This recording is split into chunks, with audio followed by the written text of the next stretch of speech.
Chapter 643. Although the mountain road was difficult to travel, the overall length was much shorter than the official road. In addition, Jiangpingji was very strict with the training of the soldiers, so this level of rapid travel was nothing at all. As soon as they arrived, the siege equipment prepared by Su Ku arrived one after another. Qiguan Rang smiled and said, "It seems that Xiaoyu trusts my lord very much." Yang Xi's expression was complicated. He said, if he didn't trust her, this batch of siege equipment wouldn't have been delivered so quickly. The equipment was large and difficult to transport. The speed was certainly not as fast as Jiangpingji's simple and rapid march. To grasp the time accurately, it was necessary to take into account the variables on the road and the speed of the transportation of manpower. At the same time, it was necessary to be extremely confident. What confidence? If Jiangpingji did not conquer Jinmen district according to the plan, this batch of siege equipment would have been given to the Red Lotus Group. What was the result? Jiangpingji conquered Jinmen district and even cooperated with Qiguan Rang to ambush the Red Lotus Group's troops in a very short time. Finally, they returned to Jinmen district before the Red Lotus Group could react. It seemed to have only taken 2 days, but the energy consumed was unimaginable to ordinary people. If Su Ku did not have 100% trust in Jiangpingji, how could this batch of equipment be delivered in such a timely manner? Jiangpingji comforted Little White, who was panting a little impatiently, and ordered people to send it the best food. Let's go into the city and discuss the next step of the plan. According to the plan, the next step should be to attack Chuyu district, but this time it was not as easy as attacking Jinmen district. After 2 consecutive days of marching and fighting, they only took turns to rest for half a night. Now the people and horses were tired, and their combat power was not as strong as at the beginning. Jiangpingji felt that it was necessary to have a deep discussion with the strategists about how to attack Chuyu district and how to fight this battle. However, with such an unreasonable lord, the strategists expressed that it was very difficult. They only asked one question: if they made a plan, would the lord obediently follow it? However, the battlefield was changing rapidly. No matter how good a plan was, it could not keep up with the changes. They would not force Jiangpingji to follow it. As for Chuyu district, Yang Xi and the others naturally had their own plans. Qiguan Rang advocated using Jinmen district as a stronghold to contain the elites and main forces of the Red Lotus Group, and sending other people to attack Chuyu district. Yang Xi frowned and said, that won't do. The situation in Jinmen County isn't stable, and many people have been bewitched by the cult. If these people work together with the Red Lotus Group outside, it will definitely cause us great trouble. If the city falls, our lives will be in danger. Jiangpingji agreed with Yang Xi. To her, if her territory was taken away, she could still fight back. If her counselor died because of this, who would compensate her? Qiguan Rang said, could it be that my lord doesn't trust Rang? Jiangpingji felt wronged. How could she not trust Qiguan Rang? Since my lord trusts Rang, let me give this matter a try. Jinmen County was a good start. If they could take down Chuyu County in one go, the morale of the Red Lotus Group would be greatly damaged, and it was very likely that they would not be able to recover from this setback. This is a great opportunity for my lord to reclaim Qingde County. Qiguan Rang was usually cautious and kept a low profile, but his battle style was the complete opposite. He was treacherous and bold, seeking victory in the midst of danger. If Jiangpingji had a strong gambler's mentality, Qiguan Rang was no different. It was not without reason that the two of them could regard each other as confidants and have similar interests. He had taken the initiative to make this suggestion. He wanted to order 3,000 to 5,000 troops to defend Jinmen County and delay the main force of the Red Lotus Group. It was extremely bold. However, behind his boldness was his confidence in his own strength. Jiangpingji could not say that Qiguan Rang was wrong, so she could only sigh and nod in agreement. In that case, you can give it a try. If you can't defend it, you should prioritize your life and retreat in time. Don't force yourself. There are still a pile of official documents waiting for you to go back and deal with in Fengyi County. Without Wenjing to share the burden, won't the others be exhausted to death? Jiang Pingji did not decline pretentiously. Saying a few words was a sign of concern. If she declined too much, it would be questioning his strength. She had always respected the strong. In her opinion, the strong did not have supreme martial strength. A strong mind, strong martial strength, and strong wisdom could all be called strong. Qiguan Rang's martial strength stopped at the level of a square dance with a sword, but who could say that he was weak? A strong brain was also a strong person. At first, Qiguan Rang was very touched. His heart was so warm that he wanted to cry. When he heard Jiang Pingji's words, he wondered if it was illegal to kill his master. His heart felt so cold. Yang Si secretly rolled his eyes. He knew that Jiang Pingji was not a kind person. She was a black-hearted boss who brainlessly exploited her employees. Before Qiguan Rang could not control himself and was about to kill his master, Jiang Pingji said with a serious face, "The important task of guarding Jinmen County will be handed over to Wenjing. Given that the Red Lotus Group has a large number of people, I will only take 4,000 troops with me this time. The rest will stay in Jinmen County." When he heard this number, Qiguan Rang showed a look of disapproval. How could a mere 4,000 people take down Chuyu County, which had an abundance of troops? Jiang Pingji said, 4,000 people is not a small number. We have brought enough siege equipment with us. We don't have to worry about not being able to take down a county. Not to mention that we have spies within the Red Lotus Group. They will definitely play a role at critical moments. It will not be difficult to take down Chuyu County with us working together. She took 4,000 people with her, which meant that Qiguan Rang only had 6,000 people left, but he had to face 10,000 to 20,000 enemies. Qiguan Rang wanted to say more, but he was stopped by Jiang Pingji. At that moment, there was a messenger outside who wanted to deliver a message. Jiang Pingji promised, and a soldier ran in. He was half kneeling on the ground, holding a roll of bamboo slips with both hands. "My lord, this is a letter sent by a child beggar." A letter sent by a child beggar. Jiang Pingji did not mind that it was dirty.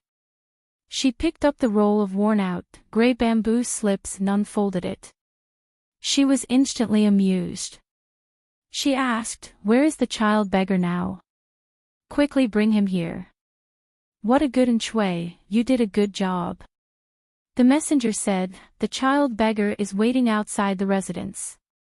Yang Si and Qiguan Rang looked at each other, not knowing what had happened. At the same time, the three generals, Li Yun, Dian Yan, and Jiang Nongqin, were also urgently summoned to the hall. When the three of them arrived, they saw a thin child beggar in ragged clothes kneeling in the hall.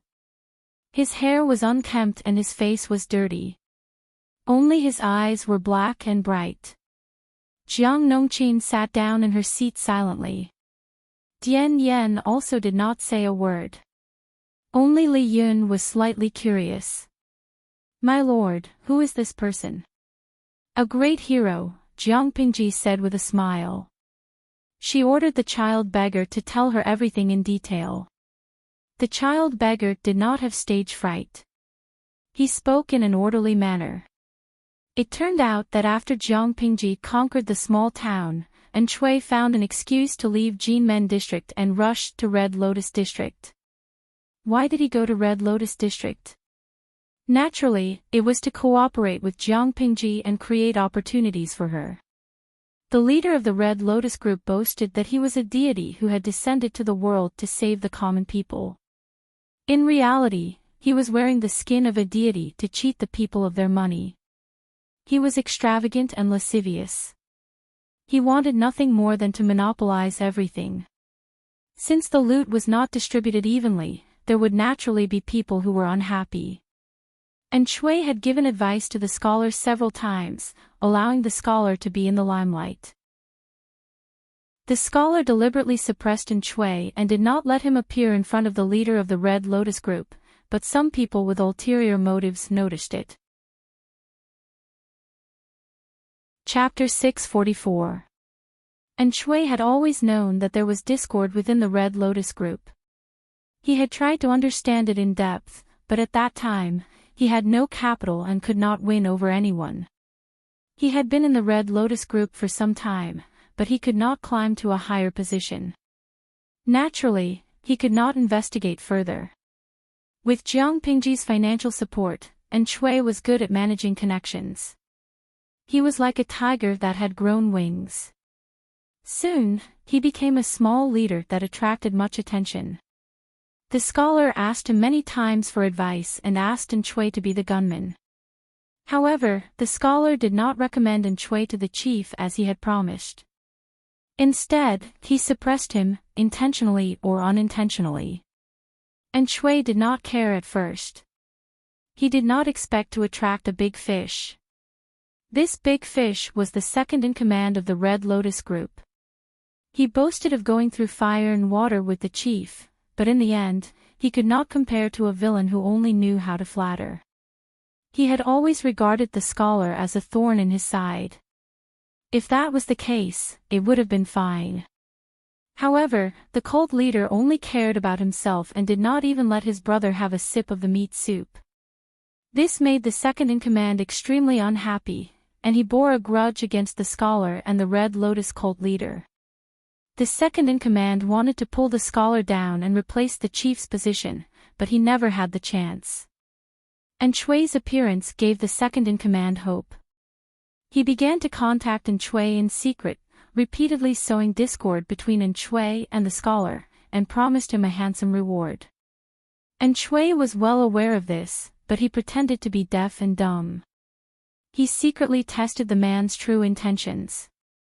After testing, he saw it, dozed off, and found a pillow. It was too wonderful for words.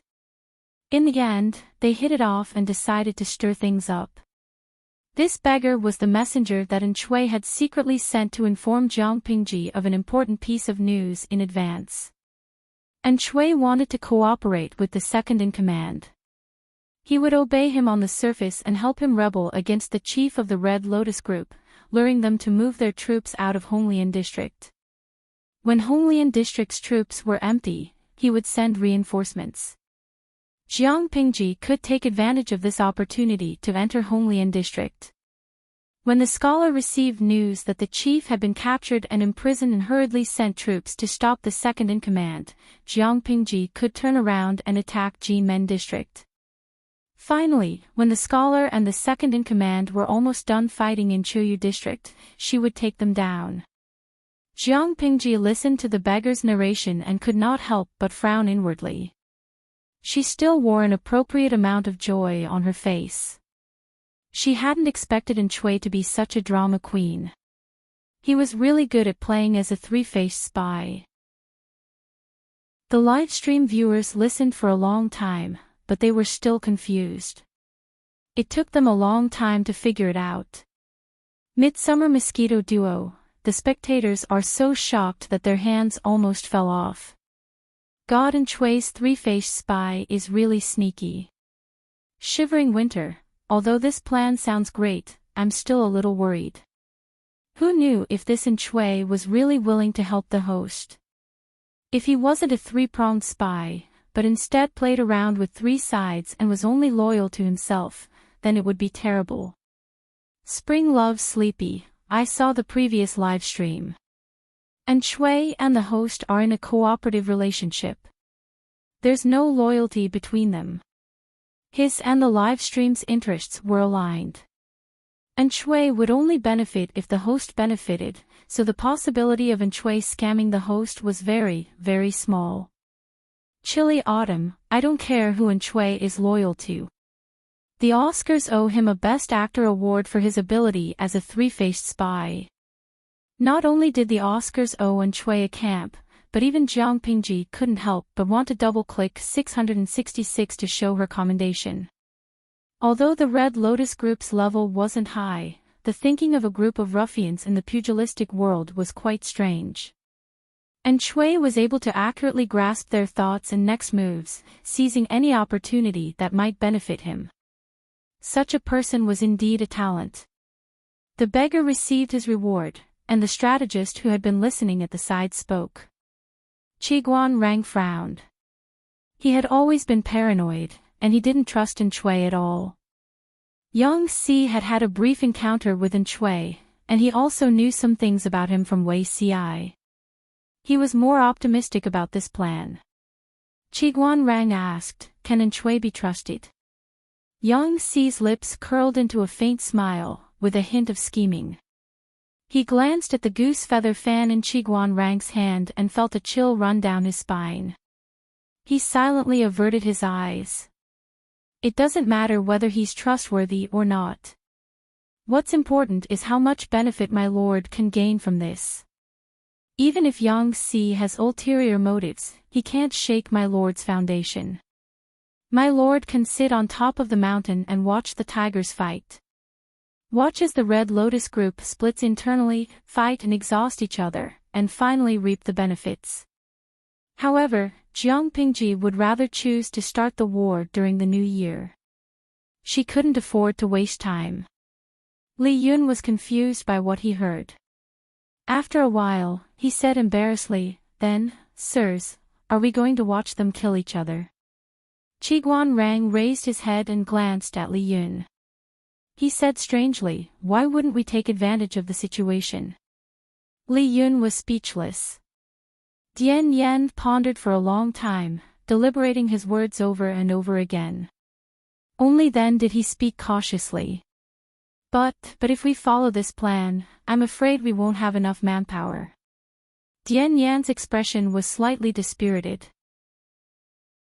They had dispatched more than 10,000 troops, but if the 4 districts were to fight, not only would they have to run left and right, but they would also have to be on edge. This would greatly exhaust the troops' energy and combat power. If they followed the previous plan, they would fight steadily, going one district at a time. The 10,000 troops wouldn't be too strapped for cash. However, if they cooperated with Shui's plan, it would be equivalent to fighting on multiple fronts. Their troops would be too scattered, and it wouldn't be conducive to consolidation and development. Jiang Pingji said, "We can't miss this opportunity. If we miss this opportunity, there won't be another one."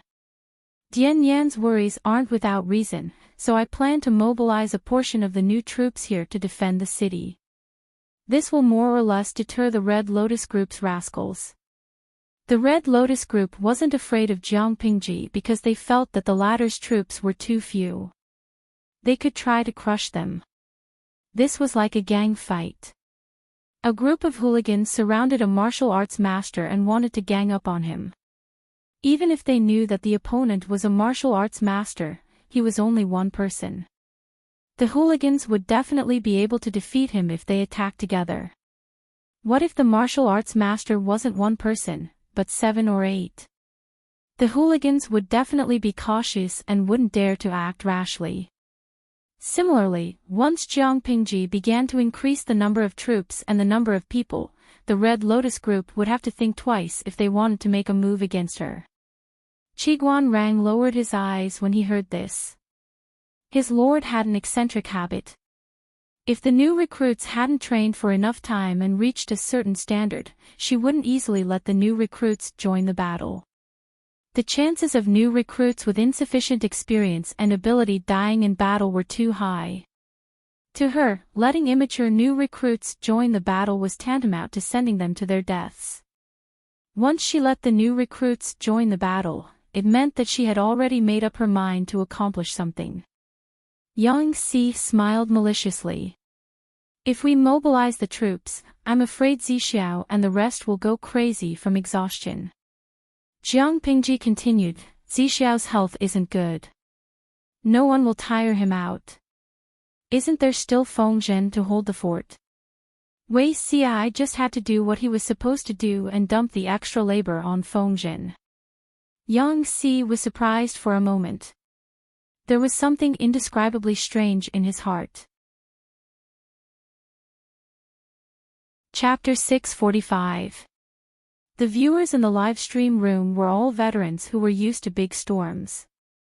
They laughed at the poor Feng Zhen while silently eating their dog food. Not to mention anything else, their streamer really spoiled the little princess strategist too much. Today's wait, I'm crying for Feng Zhen. He's also a sickly person. You can't bully him just because he's unrestrained. Yu Pang, holding the fresh dog food and silently nibbling on it in the corner, the streamer really spoils the little princess strategist. Road to losing weight. It's probably because Feng Zhen is too unrestrained and Simei is too obedient. Obedient children are always more likable. Elsewhere, while Jiang Pingji was toying with the Red Lotus group and wrapping up the 3,000 ambushing troops, the situation in Red Lotus district quietly changed. Let's go back in time. At that time, Shui and the second-in-command of the Red Lotus group hit it off. The two of them colluded and caused a wave of big trouble. As a brother who had gone through life and death with the leader, the second-in-command was all too familiar with the habits of the leader. The leader was not very wary of him. When the second-in-command rushed into the deity palace with his trusted subordinates and captured the Red Lotus group leader, the leader's strong body was pressing down on the bodies of two beautiful women. He was sweating profusely, and even when he was tied up, he was still in a daze. Looking at the second-in-command's ferocious face, then looking down at his naked black body, his cheeks alternated between red and green. Do you want to be punished by deity? The second-in-command snorted contemptuously and raised his hand to give the man a kick. You can fool those idiots with your words, but do you think you can fool me? I even know when you wet your bed, when you first ejaculated, when you peeped on widows bathing, when you flirted with young women, when you did all those things. I know all of them. How can you say you're deity when you're like this? I'm so scared. Why don't you return to your position and send celestial soldiers and generals to kill me? Can you do that? Pfft. Boasting about being the incarnation of deity. The second-in-command suppressed his anger and poured out his grievances at the leader of the Red Lotus group. He originally did not want to betray the leader of the Red Lotus group. After all, the fact that the leader of the Red Lotus group was the incarnation of deity was deeply rooted in the hearts of the people. Without the incarnation of deity, the Red Lotus group would only exist in name. Apart from the brainless believers, the other fence-sitters would soon scatter. However, he really couldn't stand his current life. Why was it that even though he had contributed so much to the sacred cult, all the benefits were enjoyed by the cult master in the end while he couldn't even get a sip of the meat soup? It was fine if he could not get the meat soup, but the leader of the Red Lotus group valued a scholar who only knew how to talk. The psychological imbalance, the disparity in treatment, and the fact that his position in the sect had not reached his expectations. Coupled with the restless ambition in his heart, these factors led him to take the risk out of desperation and imprison the leader of the Red Lotus group. He planned to turn the other party into a puppet that he could use as he pleased. The leader of the Red Lotus group was spat on by the other party. He was so angry that his entire body trembled. He cursed loudly. The spit was as stinky as a latrine pit. Don't be so arrogant. When the military advisor returns with his troops, it will be the day of your death. The second-in-command's heart skipped a beat. He felt a little weak, but he still put on a fierce front. He ordered his men to carefully imprison the leader of the Red Lotus group. The second-in-command kept pacing back and forth. Although he had long had the intention to rebel, it was just a strong thought and he had never put it into action. With Shui's help, it was like adding wings to a tiger. However, once disloyalty was not tolerated. Shui might betray others, but he might betray the second-in-command as well. The second-in-command seemed to put Enchui in an important position, but he was still wary and on guard. However, the current situation was a little tricky. If he did not rely on Enchui's ability, when the military advisor returned with the members of the Red Lotus group, it would be the day of his death. In order to survive, he had no choice but to continue working with Enchui. The advice Enchui gave him was also very pertinent. He spoke energetically and convinced the second-in-command wholeheartedly. The second-in-command had already taken down Red Lotus District, but the other 3 districts were still in the hands of the Red Lotus Group. The news of Jinmen District's fall had not yet spread. Whether in terms of manpower or territory, the second-in-command was no match for the Red Lotus Group. If he wanted to turn the tables, the second-in-command could only take advantage of the fact that the Red Lotus Group and Lu Shi were fighting fiercely to fish in troubled waters. He could quietly launch a sneak attack on the Red Lotus Group's territory and expand his power. In the end, Enchui said in a bewitching tone, "At this moment, the news that you've captured the leader hasn't spread. You can take your men and horses and rush to Chuyu District. You can use your status as the left and right protectors to deceive the county into opening the gates and welcoming you in without expending a single soldier's strength. If you don't seize this opportunity, when the news spreads throughout Qingde County, it will be difficult for you to take advantage of it. Opportunities are fleeting." The second-in-command was tempted. It wasn't that he couldn't control himself. It was clearly because Enchui's tongue was as smooth as a lotus flower. He was too good at bewitching people. "What should we do about Red Lotus District?" The second-in-command was still suspicious of Enchui, afraid that the other party had ulterior motives. Enchui said, "That's easy. You can just leave a few trusted subordinates to guard the city. Red Lotus District is easy to defend and difficult to attack. It's difficult for outsiders to conquer it." He spoke naturally and gracefully, but the second-in-command felt embarrassed. After fooling the second-in-command, Enchui did another secretive thing. He sent a beggar to inform Jiang Pingji and sent someone to Fenghu District to inform the scholar of the Red Lotus Group. The contents of the report to Jiang Pingji had already been mentioned before. The contents of the report were more meaningful. On one hand, he tearfully reprimanded the second-in-command for his wild ambition and kidnapping him to Red Lotus District. On the other hand, he said that the second-in-command planned to kidnap the leader to Chuyu District. He hoped that the scholar would immediately come to the leader's rescue for the sake of the Red Lotus Group. The Oscars didn't owe Enchui a Best Actor. It was obvious that they owed Enchui an extra platoon of awards. Before the first wave had subsided, another wave arose. When the scholar of the Red Lotus Group received the message from Enchui, he almost fainted. It was precisely because of this that the scholar temporarily forgot to pursue the matter of Enchui's plan, causing them to lose Jinmen District. For the Red Lotus Group, the leader was their backbone. If the leader, who was the incarnation of God, was gone, the Red Lotus Group, which had been strong for a while, would definitely fall apart and be counterattacked by the Tsing-Yi army. What should they do? In the end, the scholar's eyes reddened and his voice hoarse. "Even if the leader wants to rescue us, we can't hand over Jinmen District to that traitor Lu for nothing. Let's split up." The discipline within the Red Lotus Group was lax. It would take at least 2 or 3 days to gather the troops and set off. Now that the leader had been captured by the traitor, they were even more disorganized. They were like headless flies flying around without any order, and their speed was even slower. As an opponent of the Red Lotus Group, Jiang Pingji maximized the word efficiency.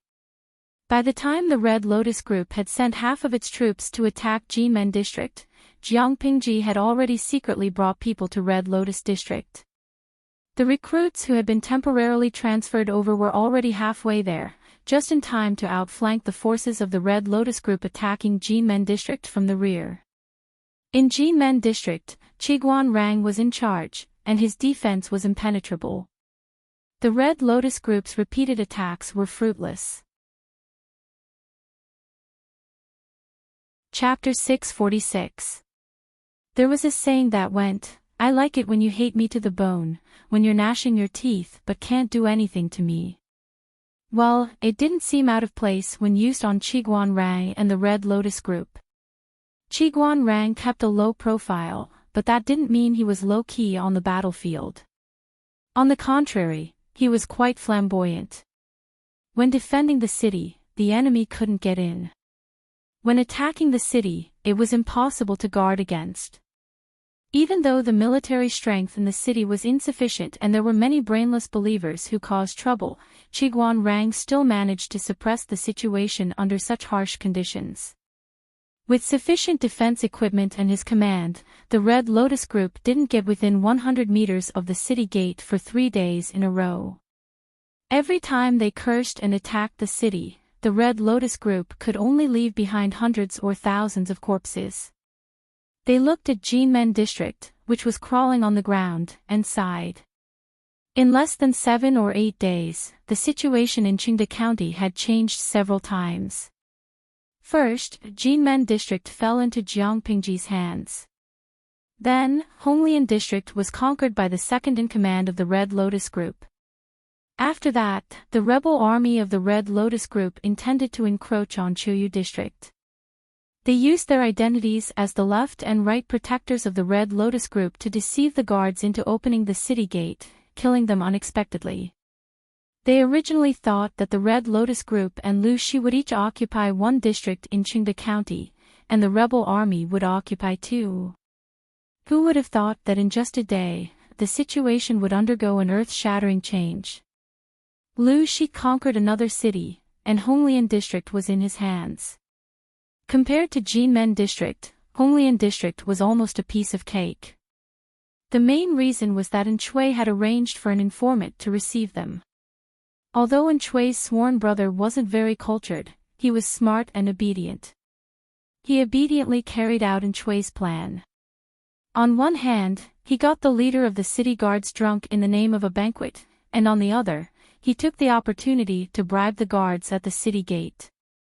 Taking advantage of the darkness of the night, he quietly opened the city gates and lured Jiang Pingji into the city. Those who were completely drunk were either tied up in their sleep, or had their heads chopped off and died on the spot. When the people in the city woke up, they realized that the flag on the city gate had been changed. Jiang Pingji had taken over Honglian district and deliberately blocked the news. The Red Lotus group, which was staging a civil war inside and outside the city walls of Chuyu district, had no idea. The plan is going well. Have the scouts returned yet? She had taken over half of Qingde County's territory, and she was only 2 counties away from unifying Wanzhou. He's already back. This is the news gathered by the scouts. Fenghu County is now strong on the outside but weak on the inside. It seems to be heavily guarded, but in fact, it's very weak. Yang Si took out a roll of parchment from his sleeve and handed it to Jiang Pingji. Does my lord want to take down Fenghu County in one go, or do you want to delay it for a day or 2? The soldiers have been marching day and night and are extremely tired. For the sake of combat strength, I suggest that we rest for a day. Jiang Pingji's battle rhythm was rather fast, but it didn't mean that she didn't know her limits. Her physical strength could keep up, and she was still alive and kicking after a few days, but those soldiers were different. For the past few days, they had spent practically all of their time in the midst of a rapid march. Even their sleep and rest had to be taken advantage of. They were truly exhausted. Let's rest for a day, Jiang Pingji said with a smile, speaking of which, the new recruits from Fengyi County should be arriving soon. Although they've only trained for a month or 2, they can still be put to good use. By the way, who's the leader? Yang Si said, Zixiao. Hearing this name, Jiang Pingji frowned and said, his health isn't good. Why is he running around in the middle of winter? Yang Si didn't know whether to laugh or cry. Although Zixiao's body is cold, he's good at the art of Qi Huang and has a lot of experience in recuperating. After recuperating for a few years, his current condition is far better than before. Don't be fooled by his frail appearance, he's not that weak inside. He's not weak in riding and archery at all. He's good at riding a horse and drawing a bow. My lord always says that he's physically weak. Actually, men don't like to hear this. Young Si wasn't a serious person. The last sentence didn't sound like much, but an experienced person could understand the meaning behind it. However, Jiang Pingji said, I know. Yang Si was surprised. Since the Lord knew that Wei Si's health wasn't that bad, why did she remind him several times? For a strategist, if the Lord used his health as an excuse and repeatedly refused him to make contributions, it would be really hurtful. Jiang Pingji said again, it's to punish the monkey to warn the chicken. Yang Si was completely dumbfounded. Punish the monkey to warn the chicken? What did she mean? If the live stream was still on at this time, the experienced viewers would probably be delighted to hear it and laugh. How could the streamer's words not be clear? She was obviously spoiling the little princess on purpose and generously showing it to others. This was a mouthful of sweet dog food, and they devoured it. In his previous life, Wei Si and Qiguan Rang had been officials of the same court for more than 10 years. He also had a certain understanding of the latter. Knowing that the person guarding the city was Qiguan Rang, Wei Si already had a plan in mind to cooperate with the encirclement and suppression. He brought more than 5,000 new recruits, and Qiguan Rang had 5,000 to 6,000 veterans in the city.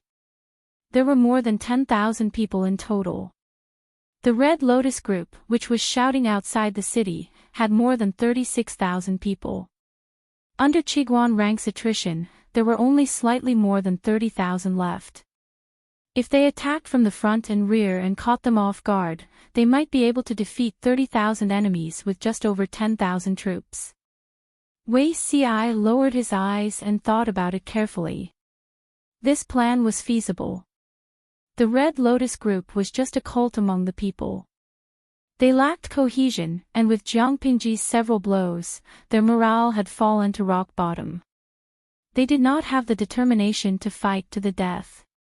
On the contrary, if they saw that the situation was not good, they would break into a run. In addition, Qiguan Rang was firmly guarding Jinmen district. A few days of forceful attacks had not been effective. Instead, they had suffered heavy losses. The morale of the army was already lax, and their combat power was not enough to be feared. If they gave the other party a head-on blow at this time, they would definitely be able to completely destroy the morale of the Red Lotus Group. As long as their military formation was completely disrupted and they flew around randomly like headless flies, they would definitely win this battle. Although Qiguan Rang's battle results were fruitful, only he knew how difficult it was inside. He did not dare to close his eyes and sleep for a few days, for fear that the Red Lotus Group outside would attack the city crazily while he slept soundly. The 30,000 troops were 6 times the number of soldiers in the city. He calculated the time and felt that he would be liberated in another day or two. Su Ku was a steady person. If he sent new recruits to battle, the leader would definitely be one of the few strategists in Fengyi County. Although Jiang Pingji's territory was not large, there were many top-notch talents, and some were partial. No matter who came, it would be a boost to Qiguan Rang's morale. Sure enough, at noon the next day, the reinforcements finally arrived. The Red Lotus Group was still shouting and provoking below the city walls. They cursed until their throats were swollen.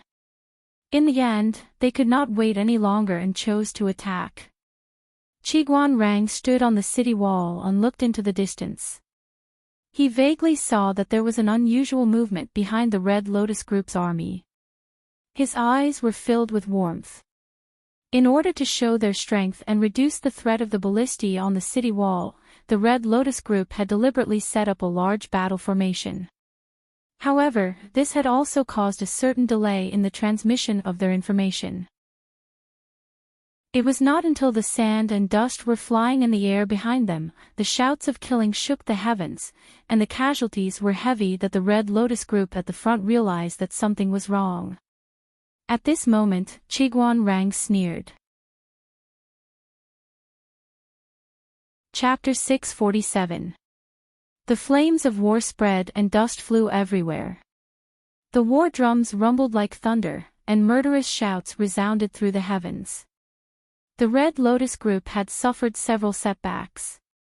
After splitting up their troops, they had suffered repeated losses outside Jinmen County. Their morale was low, and their will to fight was sparse. A group of enemies appeared out of nowhere and launched a sneak attack on the rear of the Red Lotus group. Chiguan Rang, who was in Jinmen County, immediately gave the order to open the city gates and send out troops to meet the Red Lotus group. This would restrain the main force at the front, making it impossible for them to take care of both the front and the rear. Under Chiguan Rang's command, the soldiers formed a military formation to break up the Red Lotus group's formation and surround and kill them. If the Red Lotus group counterattacked, they would scatter and not gather. Under Chiguan Rang's command, the Red Lotus group felt that their enemy was like a piece of sticky candy that could not be removed. Most of the main forces of the Red Lotus group were gathered at the front.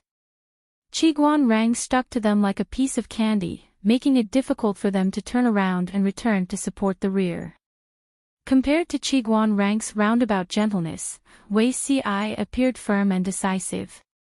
Because of Jiang Pingji's strict control, the first thing the recruits received after entering the camp was not physical training, but how to carry out orders. Therefore, even though the people Wei Ci brought were all new recruits, they carried out his orders relatively well. Even if their physical fitness and combat qualities could not be compared to the veterans, the new recruits were much stronger than the Red Lotus group members who panicked and were at a loss when they were ambushed. Wei Ci knew very well that Chiguan Rang was holding back the main force of the Red Lotus group, buying him precious time. The faster he killed, the more losses the Red Lotus group would suffer, and the less pressure Chiguan Rang would face. Therefore, in order to further expand the battle results, Wei Ci chose a rather tough offensive formation. The vanguard was like an awl, sharp and swift. It broke through and severed the already chaotic rear of the Red Lotus group. The arrangement of the soldiers on the two flanks leaned towards defense. They were strong and powerful, taking into account speed and protecting the center of the army. At the same time, they could maximize the results of the battle and reap the lives of the Red Lotus group. The archers and pikemen were in the middle, supporting the front and two flanks, shooting the enemies and clearing the obstacles. The army led by Wei Ci was like a pair of long scissors, easily tearing apart the rear of the Red Lotus group, making it impossible for the two wings to support and cooperate. Swords and sabers flashed, and arrows rained down like a tide. One by one, the corpses fell to the ground. As far as the eyes could see, there were severed limbs and broken bones. The military strength in Jinmen County, including the recruits that Wei Ci had brought with him, totaled more than 10,000. The Red Lotus group still outnumbered them by 3 times. However, how could a place like the battlefield be won by having more people? With Wei Ci's attack and Chiguan Rang's containment, the Red Lotus group suffered heavy casualties. The morale of the army was slack, and they were in disarray. They tried to make a last-ditch effort to break out of the encirclement. However, Wei Ci and Chiguan Rang's cooperation was rather tacit. The latter turned from restraining the enemy to encircling them, while the former turned from attacking to driving them away. The two of them were like experienced fishermen, and the soldiers they commanded were the sturdy fishing nets they had woven. The two of them did not communicate, but their hearts were in sync. They drove the panicking Red Lotus group, the big and small fishes, to one place, and finally drew in the net. Captive. It was not until the setting sun shone on half of the horizon that Chiguan Rang reluctantly ordered his men to retreat. I thought that the person who came would be Zisher.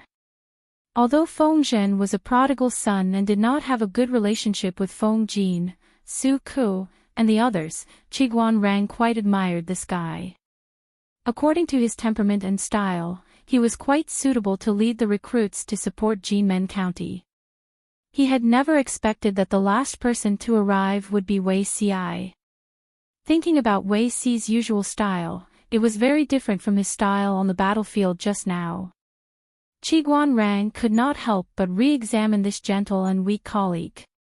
"You've hidden yourself well, big brother." Wei Ci was still afraid of the cold, so he wore a few more layers than others. He also wrapped himself in a windproof cloak made of rabbit fur. From afar, he looked like a snowball. Just like how Yang Si felt cold when he looked at Qiguan Rang also felt a little hot when he looked at Wei Ci. After hearing Qiguan Rang's words, Wei Ci smiled and coughed twice. Zi Shi is busy and far away in Xiangyang County, presiding over the overall situation with Huayu. Going back and forth is a waste of time, and I'm afraid that it will delay the Lord's great plan. Helpless, I, an idle person with nothing to do, will help the Lord solve her worries. This was not the case. In the beginning, Feng Zhen had been eager to come. How could exhausting government affairs be as refreshing as fighting a war? However, Wei Ci had a white face and a black heart. He was good at tricking his friends. From Zhangping, Yang Si, to Feng Zhen, when had he ever been merciful? Where is the Lord now? Wei Ci had also rushed here overnight. He had no spare time to inquire about information. Qiguan Rang briefly explained the current situation on the battlefield. Jinmen County had been defended, and Honglian County could probably be deceived. Coincidentally, Wei Ci had arrived, so he could lead the troops there to defend. The Red Lotus Group was having a civil war in Chuyu County. Jiang Pingji and Qiguan Rang had deliberately blocked the news, so they would not know about the changes here for the time being. Jiang Pingji could use this time gap to turn around and attack Fenghu County. When the three counties were stabilized, she would return to deal with the remaining troops of the Red Lotus Group. Wei Ci kept a gentle expression and listened carefully. In his previous life, he had moved from Langya County to Zhongzhao's Bianzhou with the Wei family. As an invisible person, he was not valued, so he simply built a hut and lived in seclusion. He was still concerned about the affairs of the world, but most of the news came from Zhongzhao. As for the news of Dongqing, he only had a general idea. Perhaps the evildoer mentioned by monk Liaochen was causing trouble, stealing the fate of Dongqing and the vitality of the people, causing many things to happen in advance. In his previous life, the Red Lotus Group had surfaced much later than it was now. The Red Lotus Group had been preaching in the north for several years. It had accumulated countless loyal followers, and its followers were widely distributed. In the end, the leader of the Red Lotus Group took advantage of the situation and revolted. He received the support of the people in the north, and the imperial court could not shake him. He suffered several losses, and the Tsing-Yi army, who revolted at the same time, could only avoid him. The current Red Lotus Group was still immature, and its teachings were not deeply rooted in the people's hearts. Otherwise, it would not have been easy to take Qingde County. Did the Lord go to Chuyu County? Wei Ci asked. Qiguan Rang replied, according to the time, that should be the case. Zi Xiao, fortunately, you came. Otherwise, I would be really busy. Although the Red Lotus Group is a motley crew, their ability to bewitch the people is not weak. In the past few days of defending the city, people have repeatedly tried to attack or bribe the guards at the city gate. On the surface, we have caught more than 22 of them, and there are even more who have not taken action in the dark.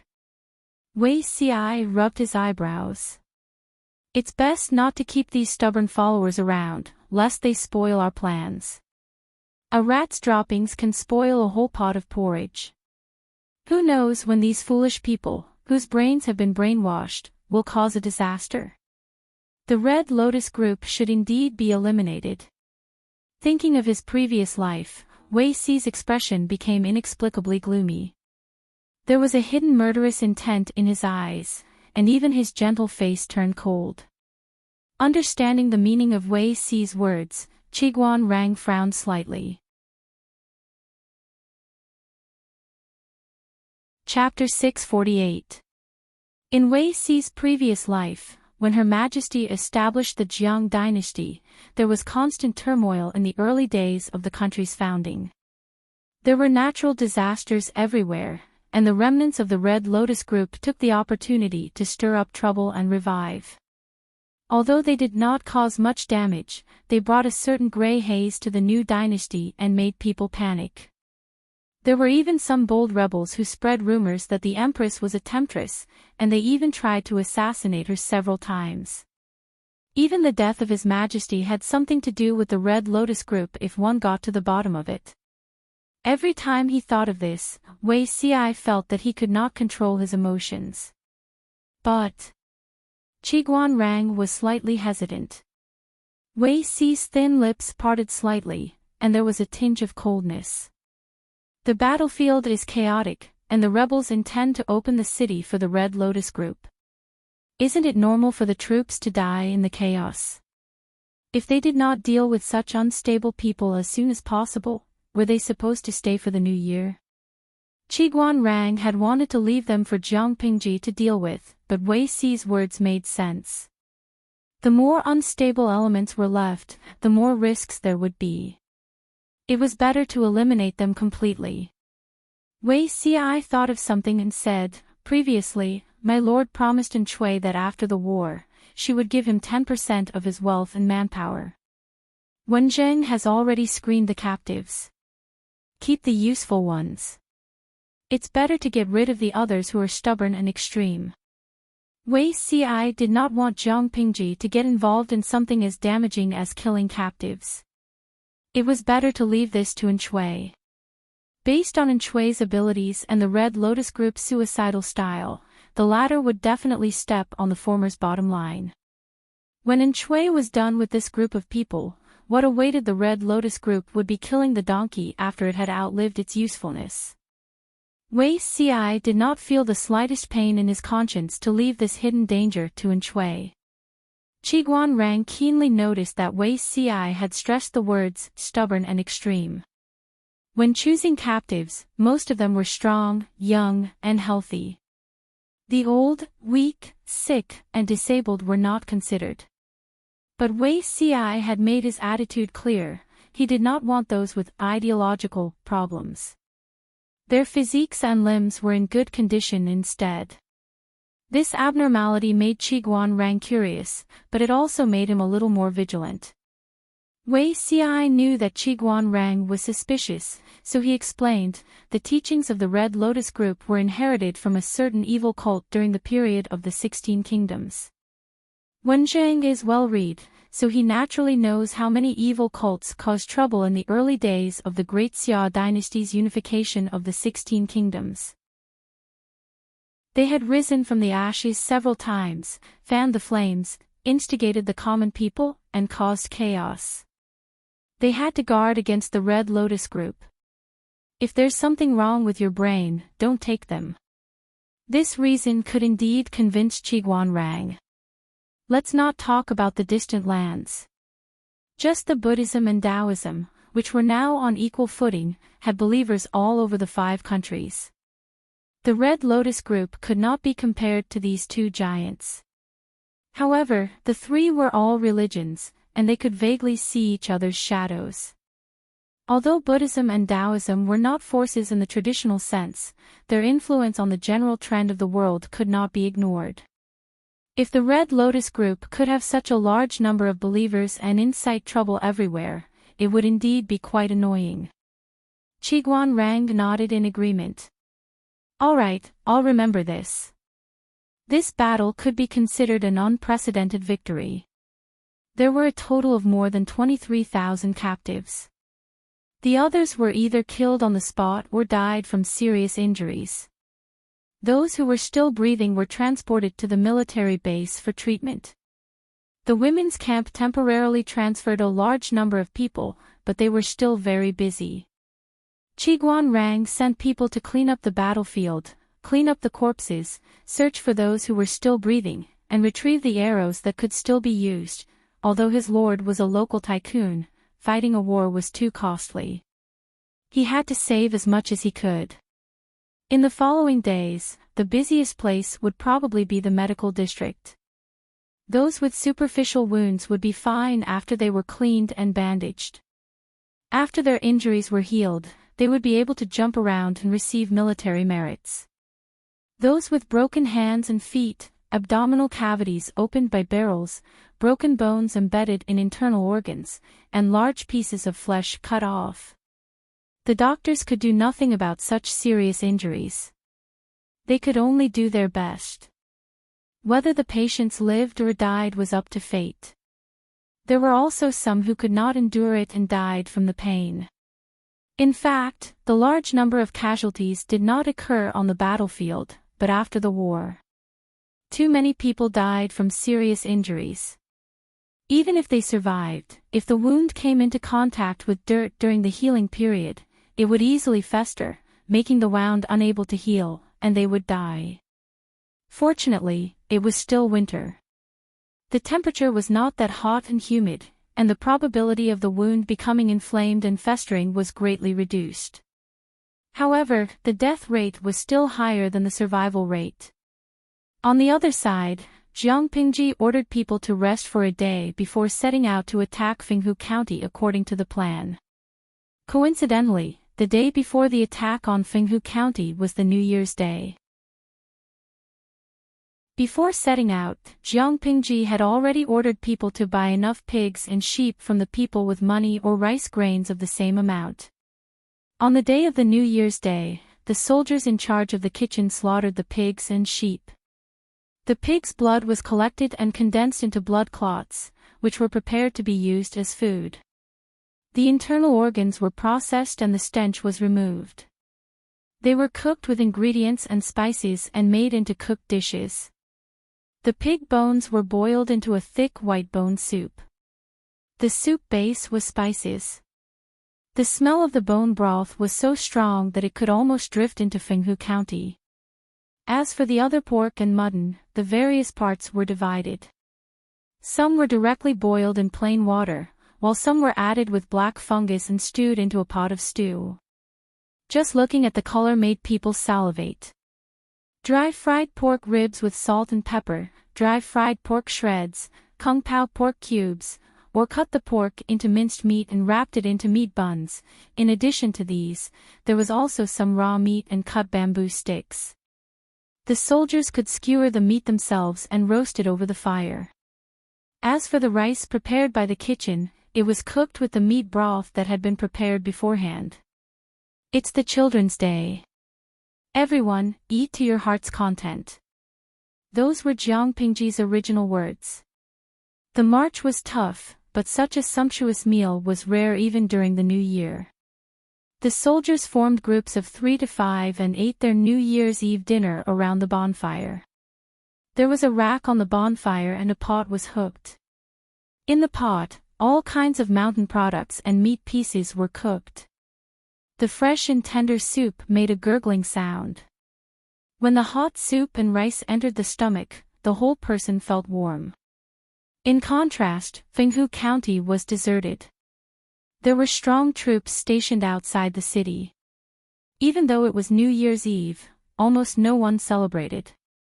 The most pitiful ones were the soldiers guarding the city. They squatted on the high city wall. The thin and shabby clothes on their bodies did not have much resistance to the cold. Their stomachs were empty. They were so hungry that they were in pain. They were singing the empty city stratagem. Many people could not help but look into the distance. There was the camp that Jiang Pingji's army had set up. They could not see anything else, but they could see the leaping and burning flames. They sniffed hard. There was a faint aroma of food in the air. Even though they were so far away, they seemed to be able to hear the lively sounds coming from there. "It's so good," a soldier guarding the city murmured in a low voice with deep envy. He simulated the taste of delicious food in his mind. The more he thought about it, the more saliva he secreted. Finally, he swallowed his saliva in big mouthfuls. The sound of thunder rumbled in his stomach. In Fenghu County, the leader of the Red Lotus Group, who was guarding the city, received a report from outside the city. Chapter 649. Although he wanted to attack at night to teach Jiang Pingji a lesson, the leader of the Red Lotus Group also knew that this plan was not feasible. First of all, it was New Year's Eve tonight, but a strong enemy was eyeing them covetously outside the city. No one was in the mood to celebrate. Secondly, the people in the city had been tricked by the Red Lotus Group into saving and plundering their wealth. Now they were penniless. Although they were not as miserable as having no food to eat, the quality of the food was not good. They could not even taste meat on New Year's Eve, which made the festive season even worse. No mood, no vigor, no motivation. Sneak attack the enemy's camp. Ha! Quoting the words of the viewers in the streaming room, even Liang Jingru did not dare to give them the courage. Finally, Jiang Pingji's camp was very unique. It was obvious that she was experienced and could not find a suitable gap for a sneak attack. The soldiers on night patrol did not dare to slack off. Even though it was a lively New Year's Eve, they still had no intention of slacking off. The feasibility of a night attack was not high. This would not work, that would not work. The leader of the Red Lotus Group was so angry that he swept the delicacies and wine on the table to the ground.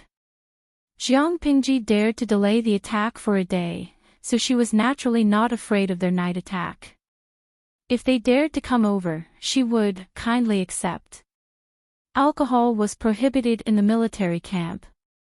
Even on New Year's Eve, they were not allowed to touch the smell of alcohol. As the commander-in-chief, Jiang Pingji naturally had to set an example. Drinking plain water was enough. As for rice wine, it was better to fill in the blanks in her head. Jiang Pingji sat in the tent. There were a few plates of side dishes on the table. From the appearance to the taste, it was exactly the same as what the soldiers ate.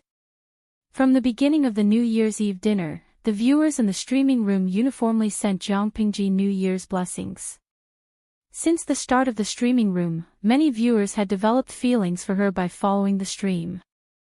Now that they had accompanied Jiang Pingji for another year, many fans in the streaming room even spontaneously organized a New Year's Eve concert. Although she couldn't hear them, she could feel their passion through the dense bullet screen.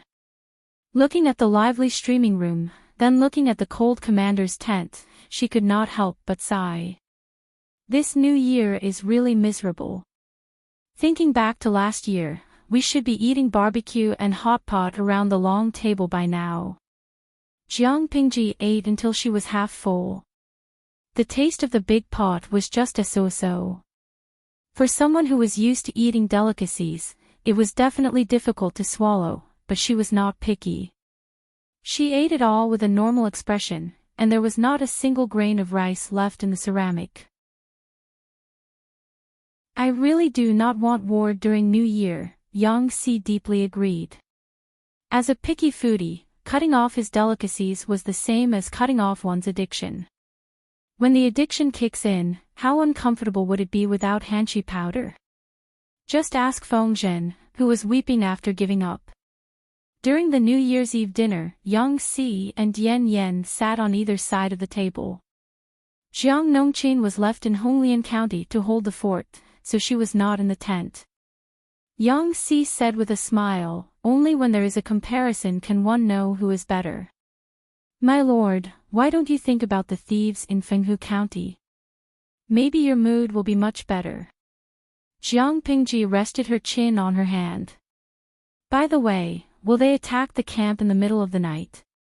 The possibility is very small.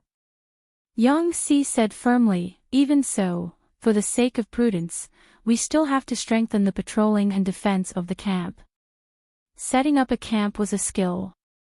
If the camp was set up well, it would be difficult for the enemy to launch a sneak attack. Jiang Pingji did not do much research in this area. Fortunately, there was Yang Si. He could make up for the shortcomings in this aspect. In addition, the patrols were strict. Even if the Red Lotus group really launched a sneak attack in the middle of the night, they would be able to react quickly. All the soldiers in the camp ate to their heart's content. Delicacies could soothe negative emotions and more or less dispel the depressing atmosphere of the New Year's War. Thinking about conquering the enemy tomorrow, besides some melancholy and longing, they were more excited. Tomorrow was the first day of the new year. If they could conquer Fenghu County, it would be a good start for the whole year. The New Year's Eve dinner lasted until the moon was high in the sky. The soldiers who were not on patrol duty went to bed early to recuperate and fight the next day. The soldiers who were on duty gathered together to frolic, fight, and fight to kill time. Because they did not make much noise, they did not disturb the sleeping others. Jiang Pingji always wore her armor in the military camp. She came out and took a look at the camp. The soldiers she met saluted her.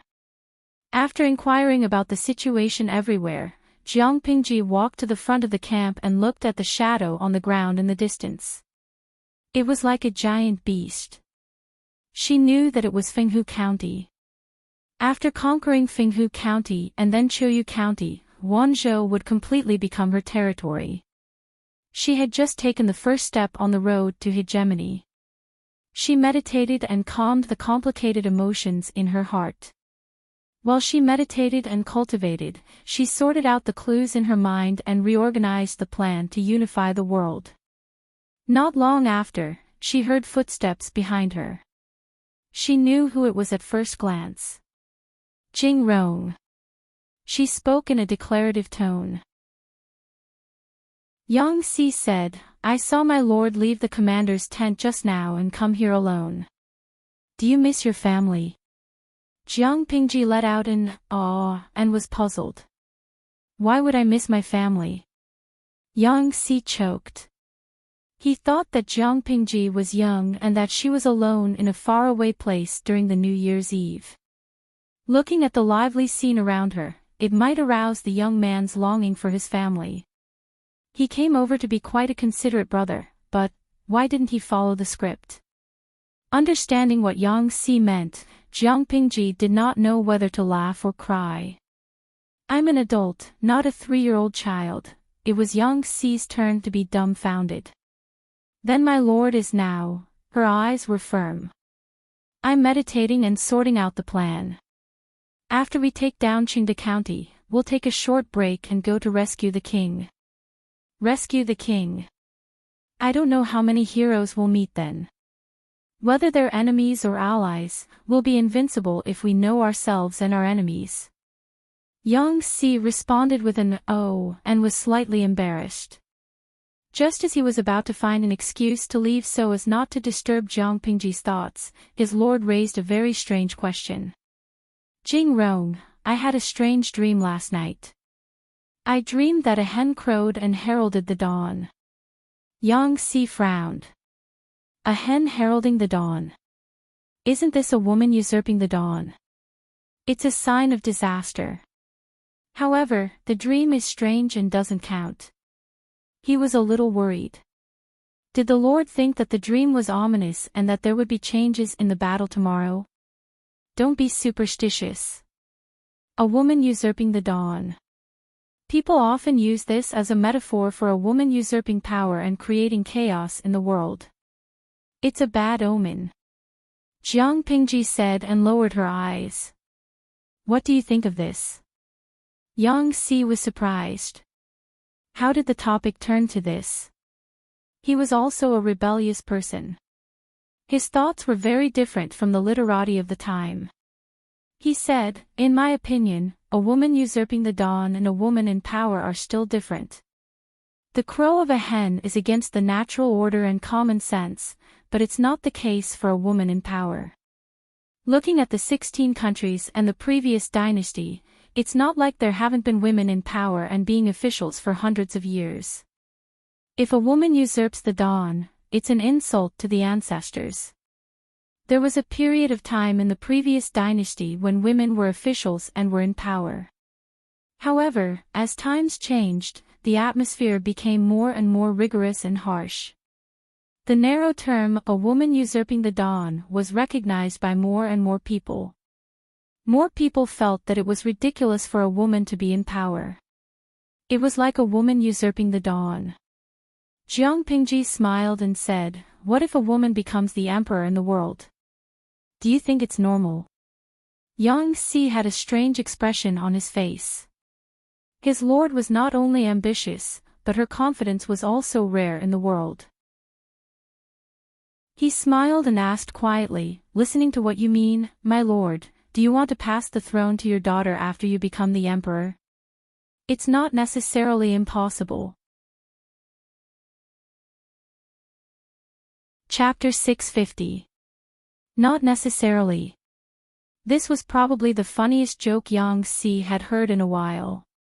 At this point, he still thought that Jiang Pingji was joking with him. He went with the flow and teased, "If that's the case, my lord has to work harder." Jiang Pingji raised her eyebrows and asked him, "What do you mean, work harder? My lord is about to turn 9 soon, and it's only 2 years before she turns 20. In other people's families, even if they didn't get married, the marriage would have already been decided. On the other hand, the lord was still alone. This was not acceptable. If I don't marry a wife, how can I have a daughter? If he didn't have a daughter, how could he pass the throne to his daughter? Yang Si teased with a smile. His words were not to encourage Jiang Pingji to work hard to fight for the throne. He was clearly teasing her, telling her to quickly get married and have children. Jiang Pingji would be 18 in 2 months. 18 was old enough to start a family and become a father in that era. However, rich families were particular about many things. Most of them would delay it until after the coronation ceremony. The Lu residence should not be an exception. In Yang Si's opinion, his lord was still a young and immature youth who had not come into contact with the matters between men and women. When he was of age, he would naturally think about it. However, according to Yang Si's script, after being teased like this, his lord should be blushing and her heart palpitating. She would be extremely embarrassed. In fact, Jiang Pingji raised her eyebrows and said calmly, "Well, there's no rush. Bearing children depends on the partner and the timing." Yang Si was surprised. From the looks of it, his lord wasn't an innocent young man who didn't understand human relations. He was clearly an experienced veteran. He gossiped, "Depends on the partner and the timing. Could it be that my lord has taken a fancy to someone?" Jiang Pingji's lips curled into a mysterious smile. "Indeed." Yang Si asked curiously, "Which family is she from?" If their statuses were comparable, they could ask the old master to come forward and arrange the marriage for their lord. This was a major event in his life, so he couldn't afford to be careless. The faster the hand, the slower the hand, the faster the hand, the stronger the hand. That was the only logical thing to do. If his status was lower than the lord, he could send an iceman to the door and explain his intention to take a concubine. In short, it's best not to miss out on a young lady you like. Jiang Pingji laughed involuntarily. She didn't know that apart from being gluttonous, Yang Si also had a tendency to gossip. Amused, she rolled her eyes and said vaguely, "Status. Although my family is in decline, I have a clean background. My ancestors were once illustrious, so I can be considered a noble family. That person is quite talented, and her personality is quite cute. It's not fair to be a concubine." Yang Si frowned. A noble family. This was indeed a little difficult. Better be a poor man's wife than a rich man's concubine. The nobler the family, the more importance they placed on their status. She would rather choose her husband's wife who was of the same birth as her. Very few people were willing to be a concubine in order to climb up the social ladder, unless her husband's family was of a higher status. Obviously, Lu Shi had not reached that level yet. What does Lord like about her? Yang Si asked. Talent or appearance? Jiang Pingji smiled and squinted her eyes. His genes. Chicken, sound. Yang Si couldn't wrap his head around it. The curve was too big, and he almost flipped over. What is a rooster's voice? Jiang Pingji pinched her chin. How could she explain this? She couldn't. Genes. They're the most essential thing in life. Jiang Pingji thought about it and muttered, but genes are only one aspect. His genes are indeed very attractive to me, but what interests me is his temperament and the secrets he hides. How do I describe that feeling?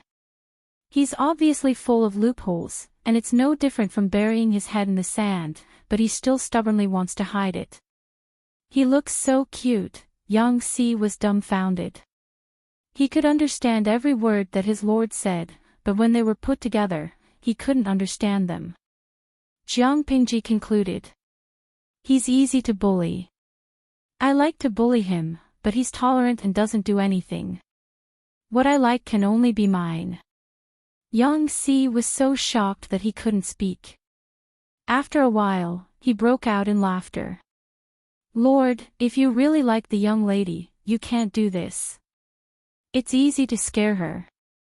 Previously, he thought that his lord was a skilled and knowledgeable veteran. Now that he saw it, he was clearly a domineering young man who didn't understand love. Jiang Pingji asked him, how should I pursue her? Yang Si thought about it and said, if my lord really likes her, why don't you discuss it with the old master and ask him to come forward and propose marriage? Since she's from a noble family, she's probably well educated. Although my lord's actions show that you like her, in the eyes of the young lady, it's clearly frivolous and flirting. Even if my lord is very good, after such actions, the young lady's impression of my lord will at most be 1 or 2 points. Jiang Pingji clicked her tongue, somewhat disapproving. He's quite open-minded by nature. He shouldn't misunderstand, right? That's not necessarily true. Yang Si added, young girls are meticulous and tend to get into a dead end. Jiang Pingji rested her chin on her hand and thought about it. She said, is that so? Listen, Jing Rong is quite experienced. Yang Si sneered. He had eaten more than 10 years of rice than Jiang Pingji. How could he not know? If my lord asks Si, sure, he's more experienced. However, he's an unruly wastrel. I don't recommend adopting his suggestion. Yang Si conveniently smeared Fengzhen's name. Who asked Fengzhen to be so wastrel? Jiang Pingji thought for a long time. Finally, she said, it's still early. Let's talk about it in another 5 or 6 years. I'm not in a hurry. I'm quite enjoying my current state. Yang Si did not suspect anything strange. In his opinion, the young lady that his lord liked was estimated to be only 11 or 12 years old. In another 5 or 6 years, she would be of the right age to marry. As a man, he should prioritize his family, country, and career. It was fine for his lord to get married a little later. It was fine if he fell in love with someone else after a few years. A man would not have to worry about not having a wife. Little did he know that under Jiang Pingji's deliberate guidance, the content of their conversation was completely different. It was clearly a chicken talking to a duck, but they could still talk about the same thing. In that case, I'll wait for my lord's little princess to come to this world. Yang Si smiled and teased. Jiang Pingji said, deal. I just hope that you won't cry when the time comes. Before dawn broke, Jiang Pingji returned to her tent to take a nap. When the golden light pierced through the thick clouds and shone on the earth, the sound of a horn sounded in the camp. Not far away, the people of Fenghu County, who had been in fear all night, felt as if they had been electrocuted. They were so scared that their hair stood on end. Jiang Pingji gathered the troops and arranged them in battle formation outside the city. The cold wind whistled and the banners fluttered. One side's morale was high, while the other side was increasingly depressed. When the war drums sounded, the archers responded with arrows to cover the scaling ladders. The soldiers hid under the scaling ladders and pushed the scaling ladders closer to the city walls. Because of the urgency of the march and the limited supplies they could carry, they did not bring catapults to attack the city this time. Relying on the cover of waves of arrows, corpses continued to fall from the city walls, and the scaling ladders were successfully placed on the city walls. When the leader of the Red Lotus group heard the war drums outside the city, he hurriedly put on his armor and climbed up the city walls. An arrow that flew over almost pierced the bun on the top of his head. Why are they fighting now? The leader glared angrily. The enemies below the city walls were densely packed, one group after another. His scalp tingled when he saw them. Chapter 651. We can't defend. The dull sound of arrows piercing flesh, the wails and screams of the battlefield, and the buzzing sound of arrows piercing through the air. The incomparably noisy sounds converged into a symphony of death. The soldier's head was covered in blood, and after he finished speaking with tears in his eyes, an arrow pierced through his chest. Smash them all. Smash them down. We must not let these rebels climb up the city wall. The leader of the Red Lotus group shrank in the back, his face full of fear. He roared at the top of his lungs as he pushed the others to the front line. We have to defend even if we can't.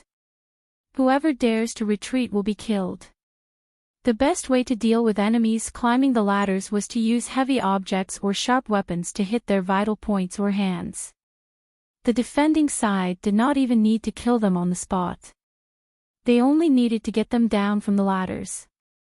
The height of the city wall alone was enough to kill them. However, Yang Si was very cunning.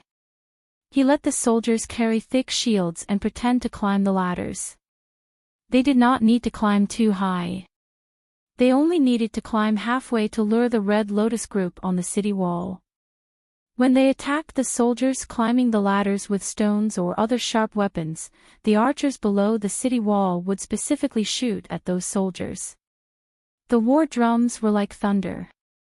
The strong sound of the drums resounded through the sky, stirring the blood in one's chest and causing it to surge.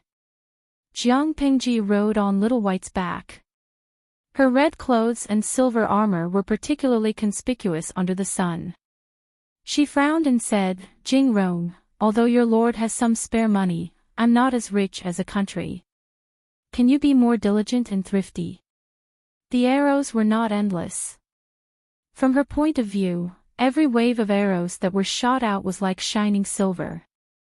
It would be fine if they could successfully attack the city, but if they could not attack it for the time being, those arrows could not be recovered.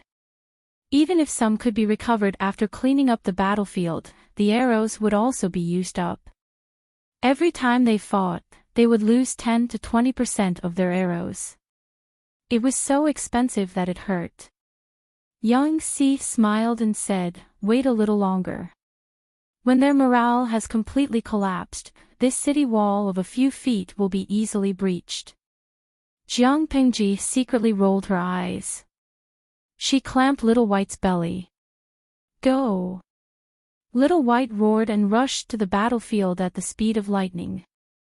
Yang Si was about to raise his hand to stop it, but Little White had already carried the people away, leaving only the dust it raised.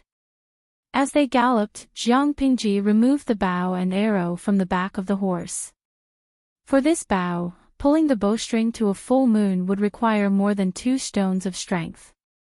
He nocked an arrow and drew his bow, aiming at the flag fluttering in the wind. A silver light pierced through the air. The arrow carried with it an unstoppable momentum. With a dong sound, it pierced through the flagpole, and the huge flag fell down with a loud bang. If he wanted to completely crush their morale, why did he need to waste so much time? Either they would take the head of the enemy general or they would cut down their flag. These were both ways to thoroughly humiliate the enemy and destroy their morale. Yang Si saw the fallen flag of the Red Lotus group and laughed involuntarily. He adjusted his plan and attacked the city with all his might. The Red Lotus group on the city wall had basically lost their will to fight. After paying a small price, Jiang Pingji's soldiers carried their thick shields and climbed up the city wall one after another. The two sides were engaged in a chaotic battle. The scene was chaotic and bloody. It was like Azura hell, making people lose all rationality. Amidst the chaos, the city gates opened wide. Jiang Pingji held the long spear in her hand and rode her horse into the city. They fought from early morning until noon, and it was as if the white clouds in the sky were dyed scarlet. If someone surrendered, their hands were tied. If they resisted, they were killed on the spot. In less than half a month, the situation in Qingde County had undergone earth-shattering changes. At this point, Jinmen County, Fenghu County, and Red Lotus County were all included in Jiang Pingji's territory. Qiuyu County is still missing. After the war, Yang Si sent people to clean up the battlefield and settle the wounded soldiers, the bodies of the dead soldiers, and the prisoners of war. When he could finally breathe a sigh of relief, Jiang Pingji had already washed up and taken off her heavy armor. She was sitting in the main hall, drinking tea and resting. Yang Si was so busy that his feet barely touched the ground. Even the clothes he was wearing were from 2 days ago. He had no time to wash up and tidy up. Yes, we're still missing Qiuyu County. Why don't you wait quietly for a few more days, my lord? Wait for the Red Lotus group to fight internally and exhaust each other. Jiang Pingji frowned and said, I want to wait, but I can't wait to rescue the emperor. Yang Si was also helpless. If it weren't for the rescue of the emperor, they would have waited until the beginning of spring before attacking Qingde County. Now they were forced to start a war a few days before the New Year's Day. It was one thing for the soldiers to be unable to celebrate the festival with their families, but some of them had to sacrifice their lives. Jiang Pingji continued, sooner or later, the Red Lotus group will be annexed. Sitting idly by and watching them exhaust each other in their internal strife is tantamount to exhausting our strength. Yang Si was so choked that he couldn't speak. The meaning of his lord's words was clear, the Red Lotus group will be mine sooner or later. The more internal strife they have now, the more losses I will suffer when I obtain it. However, the Red Lotus group is not completely finished yet. Is it really okay for my lord to be so concerned about it? Take a break and reorganize. Send troops to Qiuyu County. Yes. Jiang Pingji, Qiguan Rang, and the others deliberately blocked the news. The Red Lotus group received the news relatively late. How late was it? She had already conquered Fenghu County. The Red Lotus group in Qiuyu County was still in a standoff inside and outside the city, cursing incessantly. In order to stall for time, Enchui racked his brains to give advice to the second-in-command of the Red Lotus group. Compared to the twisted intestines of a top strategist, Enchui could be considered honest and straightforward. Compared to the brainless boorish men of the Red Lotus group, Enchui felt that his IQ could crush everyone present. With his help, the second-in-command deceived the city gates of Qiuyu County into opening and captured it. After capturing Qiuyu County, he was about to dispatch troops to Honglian County, but the troops were blocked at the city gates. The people who surrounded them were none other than the military counselor of the Red Lotus group. The scholar personally led the troops and surrounded Qiuyu County. As he cursed, he asked the second-in-command to return the leader. The two sides confronted each other and were in a stalemate. And Shui took the opportunity to sow discord and upset the balance between the two sides. War was on the verge of breaking out. As for him, for the sake of his life, Shui had packed his luggage early and fled with a few of his brothers amid the chaos, slipping away. The second-in-command and the scholar's eyes were bloodshot. How could they have noticed Shui's existence? When they discovered that Shui had escaped and vanished from the face of the earth, news of Honglian County and Chuyu County successively being conquered arrived. What? Honglian County has been lost. When did this happen? The second-in-command stood up in shock. Because he had risen in such a hurry, he felt dizzy and almost fainted from anger. The soldier who had delivered the news was pale as he stammered out the time. When the second-in-command heard this, his eyes rolled back, and his sturdy body collapsed to the ground. Everyone panicked. They pinched and slapped him. After a while, they finally woke him up. How? How is this possible? The second-in-command felt as if he had fallen into an ice cellar. The coldness seeped into his bones. If the intelligence was correct, Honglian County had fallen on the same day that he had arrived at Chuyu County. The guards of Honglian County were not weak. How could Thief Lu attack Honglian County without making a sound? Moreover, it had been a few days since it had been conquered. Why did the news only arrive now? Chapter 652. Although the scholar wasn't smart, he wasn't completely brainless. I want some time alone. This is a trap. What's wrong? The scholar gritted his teeth in pain. He felt nauseous, and sweat oozed out of his pores. His mind was muddled, like a messy ball of yarn that couldn't be cut. He couldn't find any clues.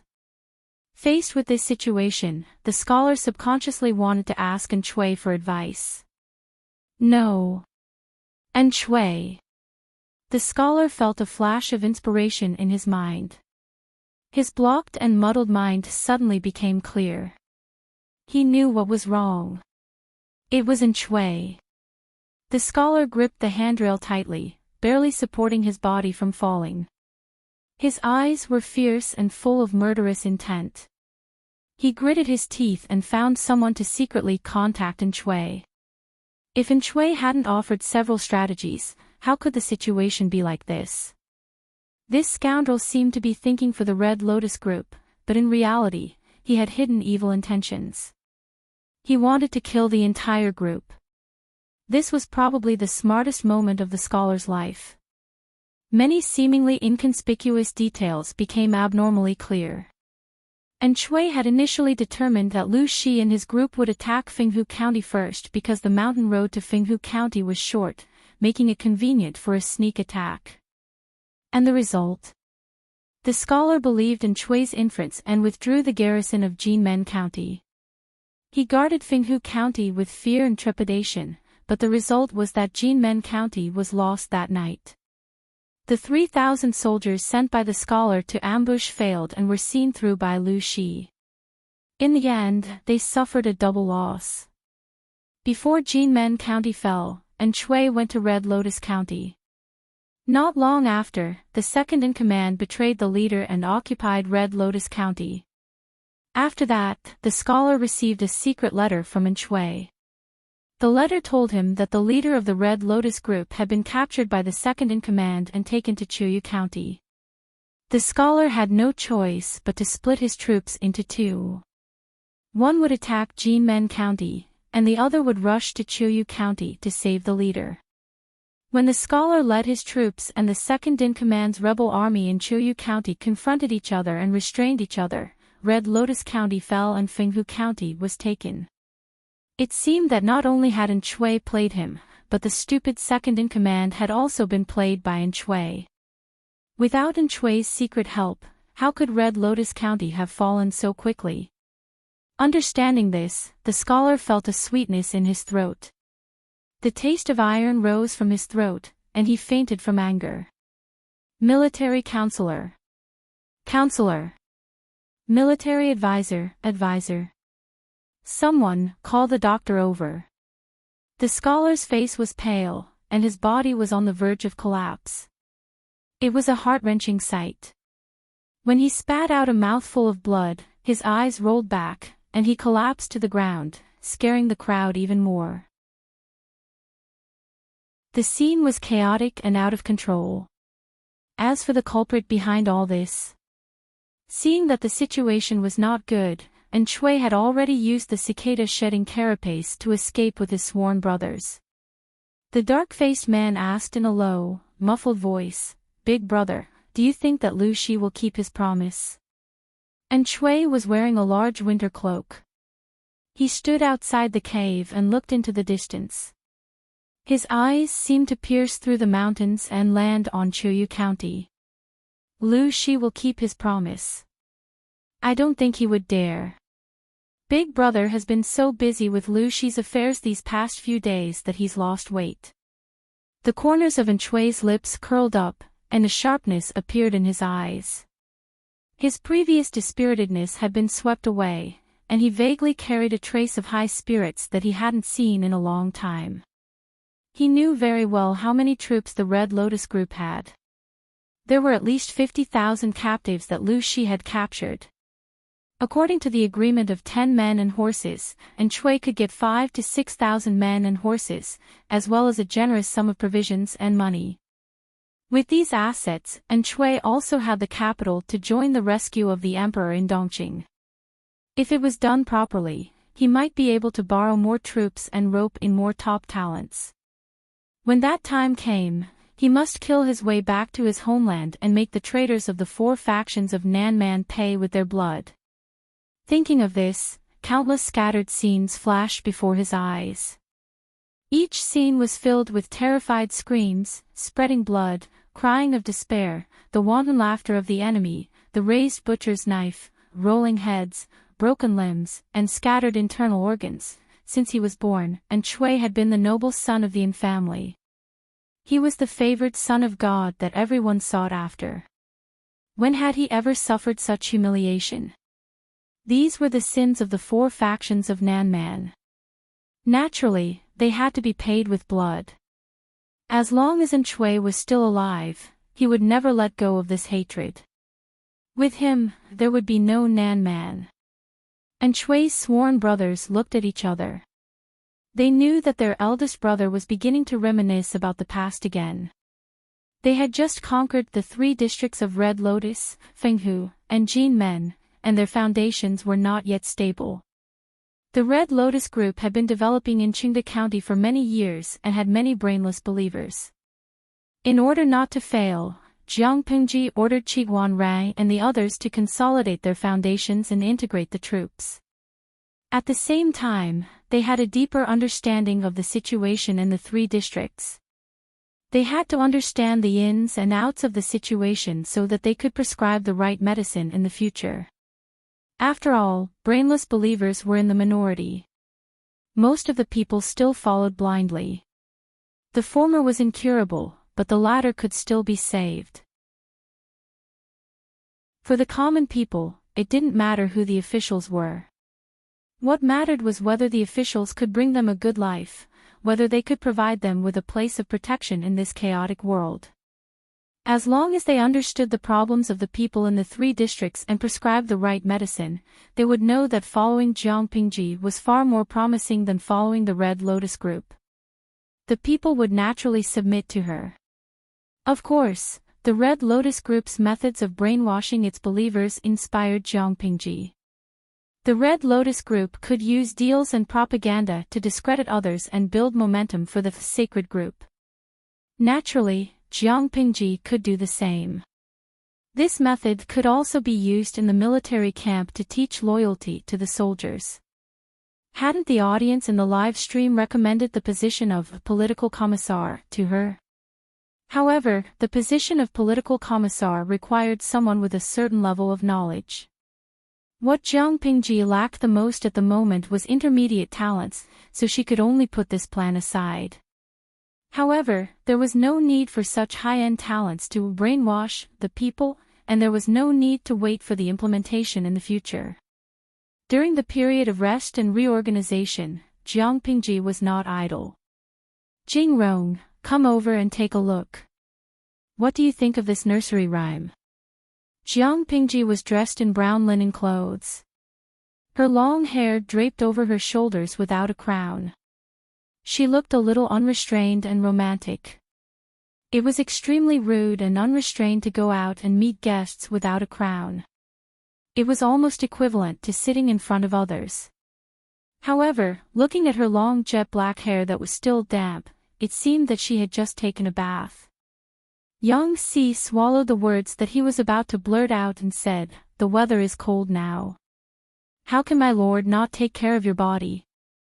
The colder the weather was, the more important it was to keep warm. Jiang Pingji grabbed her long wet hair and raised her eyelids carelessly. My body is very good. I don't have any minor disasters or illnesses all year round. Moreover, there is a charcoal brazier in the house, so it's very warm. After she finished speaking, she handed the roll of bamboo slips in her hand to Yang Si. Yang Si took it and looked at it. What is this?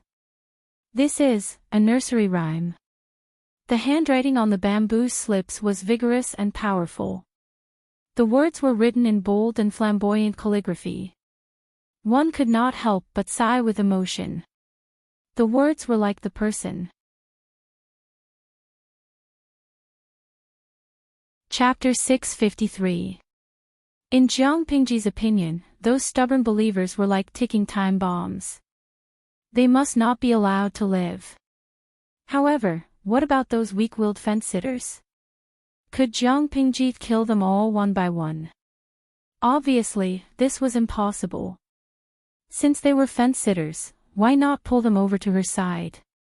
I plan to let the child beggars in the 3 counties sing this nursery rhyme everywhere. I don't believe that the Red Lotus group can cause any trouble. In fact, this nursery rhyme was the result of a discussion between Jiang Pingji and the 150,000 idle spectators.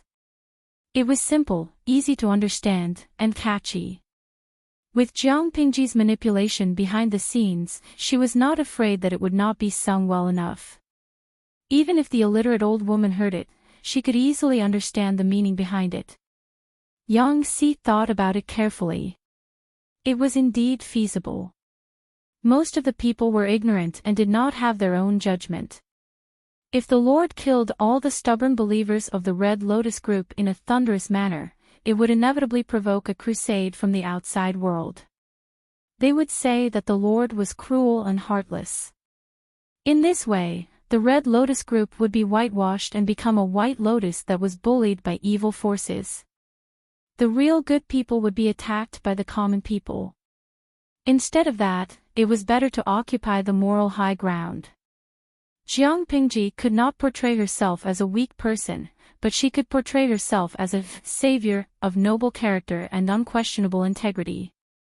Yang Si's eyes flickered slightly. He thought about it and borrowed a brush and ink to write another nursery rhyme on the bamboo slip. The nursery rhyme Jiang Pingji wrote was to expose the Red Lotus group, while the nursery rhyme Yang Si wrote was to eulogize Fengyi County. In Yang Si's opinion, it was not enough to attack and expose the evil deeds of the Red Lotus group in Qingde County and let the people see the true colors of the Red Lotus group. They had to add fuel to the fire. Would they follow the Red Lotus group and be exploited and bullied, or would they follow Lu Shi and live a good life? Obviously, one would know which to choose even if they thought with their toes. In just 2 or 3 days, the 2 nursery rhymes spread from Fenghu County to Honglian County and Jinmen County. They could be heard in the streets and alleys. At first, it was just child beggars and naughty children who liked to join in on the fun. Later, there were some people who had been exploited by the Red Lotus group and had a hard time surviving. Although it had not been long since they were sung, the situation in the city had obviously improved a lot. The most obvious point was that there were fewer brainless believers who tormented them. Qiguan Rang often breathed a sigh of relief. Without the foolish people who were tormenting him, he could also put his extra effort elsewhere.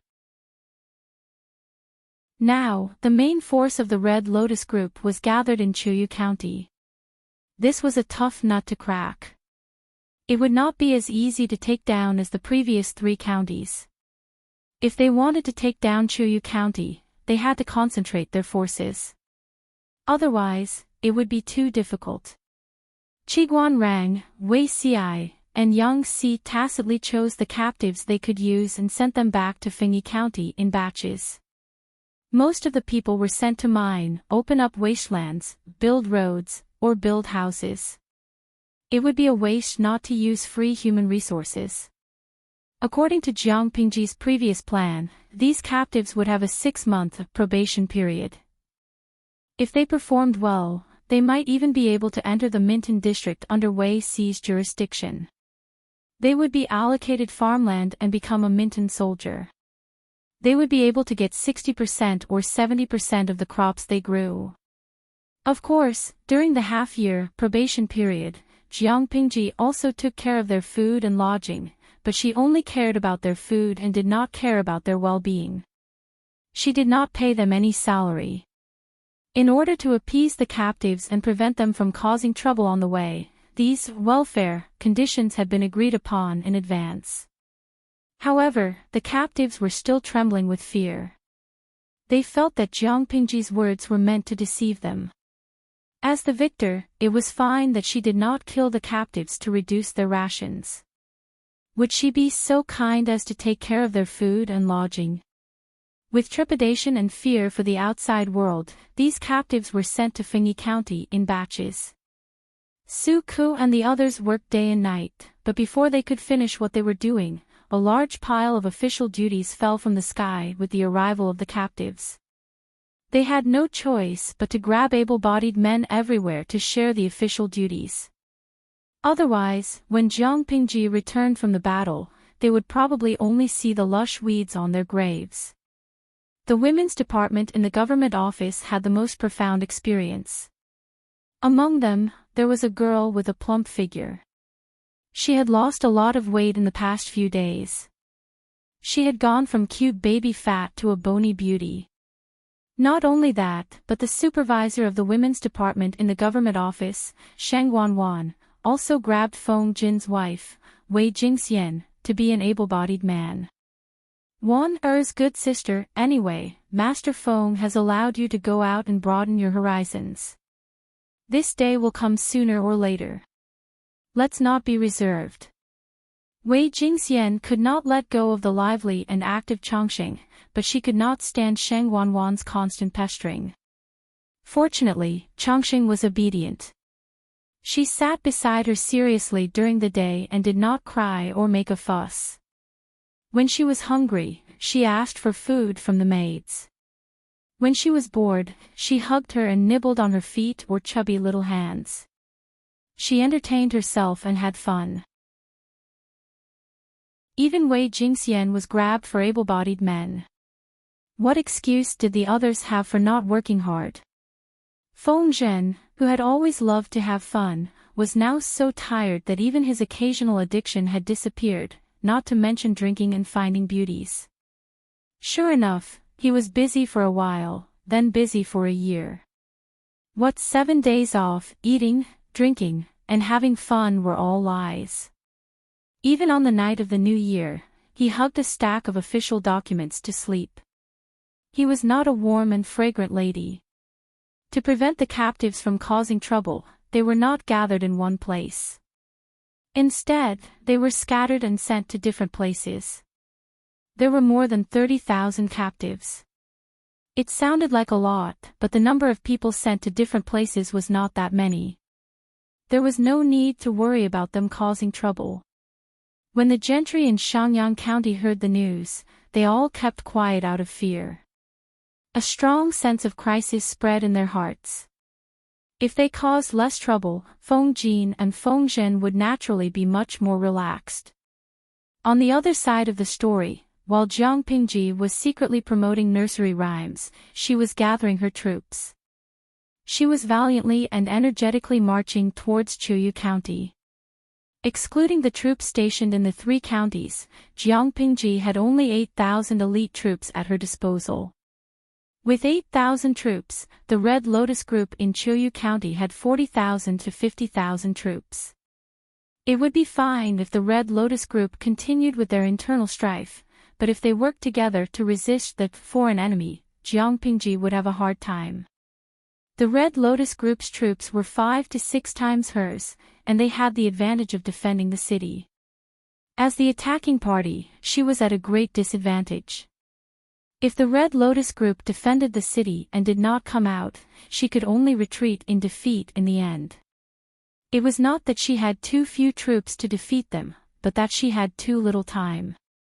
There was a deadline for rescuing the emperor, and she could not afford to delay it. However, if the Red Lotus Group continued with their internal strife, Jiangpingji could take advantage of the situation. The military advisor of the Red Lotus Group had been fooled by Shui. He had finally sobered up from his rage. He immediately sent out an envoy to try to negotiate peace with the second-in-command. The most important thing now was to unite the forces of the Red Lotus Group and fight against the traitor Lu together. They should not allow the outsiders to take advantage of the internal strife. The second-in-command hesitated and did not agree immediately. Jiangpingji was frowning in the tent. If the Red Lotus Group really unified and they were determined to defend the city and not leave, it would indeed be difficult. At that moment, the guard sent a message. Wei Ci was outside, requesting an audience. Jiangpingji said calmly, "Invite him in." Wei Ci had come with a solution for Jiangpingji. "I hope that my lord will allow me to persuade the rebels of the Red Lotus Group to surrender." Jiangpingji's eyebrows twitched fiercely. Was he tired of living to persuade them at a time like this? She did not object immediately, but her expression showed that she did not agree. Wei Ci pursed his lips and did not speak. He looked straight into her eyes. Chapter 654. Jiangpingji had thought that Wei Ci would back down, but she seemed to have underestimated this guy. He could be so stubborn. You should know very well what kind of people the Red Lotus Group is. You're going to lobby them at this time. Wei Zixiao, do you think your life is too long? The Red Lotus Group doesn't care about no killing of envoys when 2 armies clash. If I were in their shoes, I would be the first to kill whoever dares to send someone to lobby me at this juncture. Jiangpingji's voice fluctuated a little. She asked, "Are you really not afraid of death?" Wei Ci smiled instead of getting angry. His expression softened a lot, as if he had a soft light filter. He said, "Of course I'm afraid." It was human nature to be afraid of death. Even though Wei Ci had been reborn, every time he thought of the scene of him drawing his sword to commit suicide, he still felt a trembling fear. However, if he could turn back time once, he would still choose to do so. Life was indeed precious, but to Wei Ci, some things were more important than it. It's good that you're afraid. Take good care of your life. Jiangpingji didn't even look up. She gestured for Wei Ci to leave. Wei Ci said, "It's precisely because I'm afraid that my life and the lives of the people are worthy of respect. I am confident that I can convince the enemy leader. If I succeed, the casualties of our soldiers will be greatly reduced. It's true that my lord is brave and good at fighting. There are few opponents in the world, but the enemy has a large number of troops and the city walls as a barrier. They can advance to attack and retreat to defend. If they defend the city and deliberately delay time, even my lord will have a big headache. While the enemy is still divided, I think that sowing discord and instigating defection is the best way." At present, the Red Lotus Group was still divided and hostile. They still had a chance. If the Red Lotus Group put aside their former enmity and joined forces to fight against the enemy, Jiang Pingji's side couldn't afford to delay at all. They needed to seize the opportunity to fight a war, and the same was true of strategy. If they delayed for a while and the Red Lotus group became harmonious, it would be too late. Jiang Pingji was a little annoyed. She pondered for a while and finally made a decision. If you can guarantee that you'll come back alive, I'll allow you to try. Wei Xi's face was filled with joy. Even his eyes were a little brighter. However, the audience in the streaming room was going crazy. Beauty Ci is out of her mind and wants to court death. Host, how can you not stop her? AID not enough, the Red Lotus group is a group of bandits. They don't have the habit of not killing envoys when two armies cross swords. If they see that Simiran is good-looking but not strong in martial arts, what if they develop crooked thoughts? Host, why didn't you stop him to the end? Who wants to add drama? The streamer has taken over 3 territories of the Red Lotus group. They hate the streamer to the core now. If Beauty Ci goes over, won't he be a ready-made punching bag? If it were any other force, I wouldn't be very worried. However, if it were the Red Lotus group, would be very nervous. This chapter's message, the key is that Wei Ci wants to go. The host tried to stop him, but he was determined. What do you expect the host to do? The viewers in the streaming room were worried about Jiang Pingji. But she would not make decisions for him just because she was worried. Perhaps her worry seemed to Wei Ci that she didn't trust his abilities, so when Wei Ci insisted, she chose to respect him. After obtaining permission, Wei Ci changed into a simple and plain Confucian robe and left the military camp with only a few guards. That night, the second-in-command got up from his concubine in irritation. He was about to call for hot water to take a bath when the footsteps of a messenger came from outside. Second-in-command, there is a group of people outside who claim to be messengers sent by Lu Shi. They want to discuss important matters with you. The second-in-command was halfway through putting on his clothes when he froze on the spot. After a while, he reacted and revealed a malicious smile. Lu Shi actually sent people over. Interesting, interesting. I want to see who is so unafraid of death. Let them in. I'll go over right away. The second-in-command took a battle bath and changed into a new set of clothes. He tidied himself up and went to meet the messengers sent by Lu Shi. When he entered the main hall, he saw a young man in a dark green Confucian robe sitting on the table. His sitting posture was standard and his back was straight. The hall was brightly lit. The candlelight swayed and the light flickered. The young man's long, dark hair was tied into a jade crown. He was meticulous, and the color of his hair made his already delicate skin look even fairer. His eyebrows were straight, his eyes were like dots of paint, and the bridge of his nose was high. No matter who saw him, they would praise him. What a handsome gentleman with red lips and white teeth. The young man seemed to have sensed movement outside the hall. He looked in the direction of the sound. Seeing the fierce-looking second-in-command, he looked calm. It was as if he was not in the enemy's camp, but in his own courtyard. He was drinking alone at a table. The second-in-command gathered his thoughts and strode to the seat of honor. He sat down in a dignified manner and said in a thunderous voice, "You were sent by Lu Shi to persuade me." He wanted to call Jiang Pingji Lu Shi, but the second-in-command did not know the young man's specific purpose, so he showed mercy. Wei Ci bowed and said calmly, "No, my lord sent me here to point out a way for you to survive." As soon as he opened his mouth, the second-in-command's murderous intent gradually surged. He sneered, "Point out a way for me to survive." Exactly. Wei Ci was not afraid at all. He said, "You are entrenched in Chuyu district and have 30,000 strong troops. You seem to be at the peak of your power, but don't forget that there are 2 strong enemies outside the city. Once the two besiege the city, how long do you think you can resist according to the reserves in the city?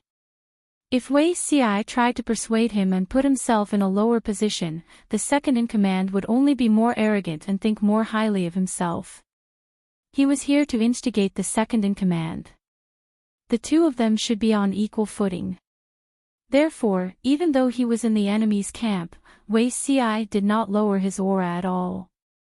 The second in command snorted. His eyes were as fierce as a wolf's. He stared at Wei Xi's neck, as if thinking of how to break it. The second in command was disdainful and said in a rough voice, "Although I have conflicts with the sacred sect, behind closed doors, we are all family. No matter what, Lu Shi is still an outsider. In this world, who would help an outsider instead of helping their own family?" Wei Xiai said coldly, "Family? Are you referring to your own family who will be killed when the time comes?" The second in command's face turned green. Wei Xiai continued, "You should thank my lord. If not for my lord, based on your rebellious behavior, how could the Red Lotus Group allow you to survive? What you said just now is right. Broken bones are still connected. How can a family have overnight hatred?" When it came to distorting the truth, the counselors under Jiang Pingji were all outstanding. Their ability to secretly change the concept was superb.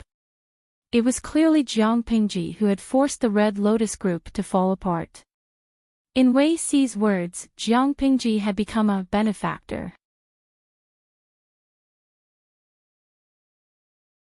Chapter 655. The second in command's face was livid. That feeling was as if the hidden thoughts in one's heart had been exposed and laid out under the sun, inexplicably shameful. Hee, so what? I can also wait for Lu Shi and the Red Lotus Group to suffer heavy losses, Wei Xiai sneered. My lord controls most of Fengyi County, Shangyang County, and Qingde County. In the vast Wanzhou, there is only Chuyu County left. With such strength, how could both sides suffer? To put it bluntly, does the general think that he can run amok and ignore the heroes of the world just by relying on a mere 100,000 followers of the Red Lotus Parish? Don't you know? Previously, the Red Lotus Group had split its army of 36,000 to attack Jinmen County. There were less than 8,000 guards in Jinmen County. What was the result? They were routed like a mountain and captured more than 30,000 people. In that case, does the general still think that the Red Lotus Group can compete with my master? The second in command's eyes flickered with hesitation and struggle, as well as lingering fear. Just as Wei Xiai had mocked him, he was like a frog in a well, looking at the sky. He thought that the Red Lotus Group had defeated the Tsing-Yi army and made them flee like rats, so they were already the overlord of the north. However, Wei Xiai told him that the Red Lotus Group was actually very weak. They had 36,000 troops, but they were still defeated by 7,000 troops. This example was true, and he could not refute it. 36,000 soldiers were no match for 7,000. The 30,000 soldiers in the city did not give him any sense of security. Whether he chose to rely on the Red Lotus Group or sit back and watch the fierce battle between the Red Lotus Group and Jiang Pingji, he would not have a good ending. Wei Xiai softened his voice to avoid pressuring her too much. My lord sent me here to sincerely guide the way for the general.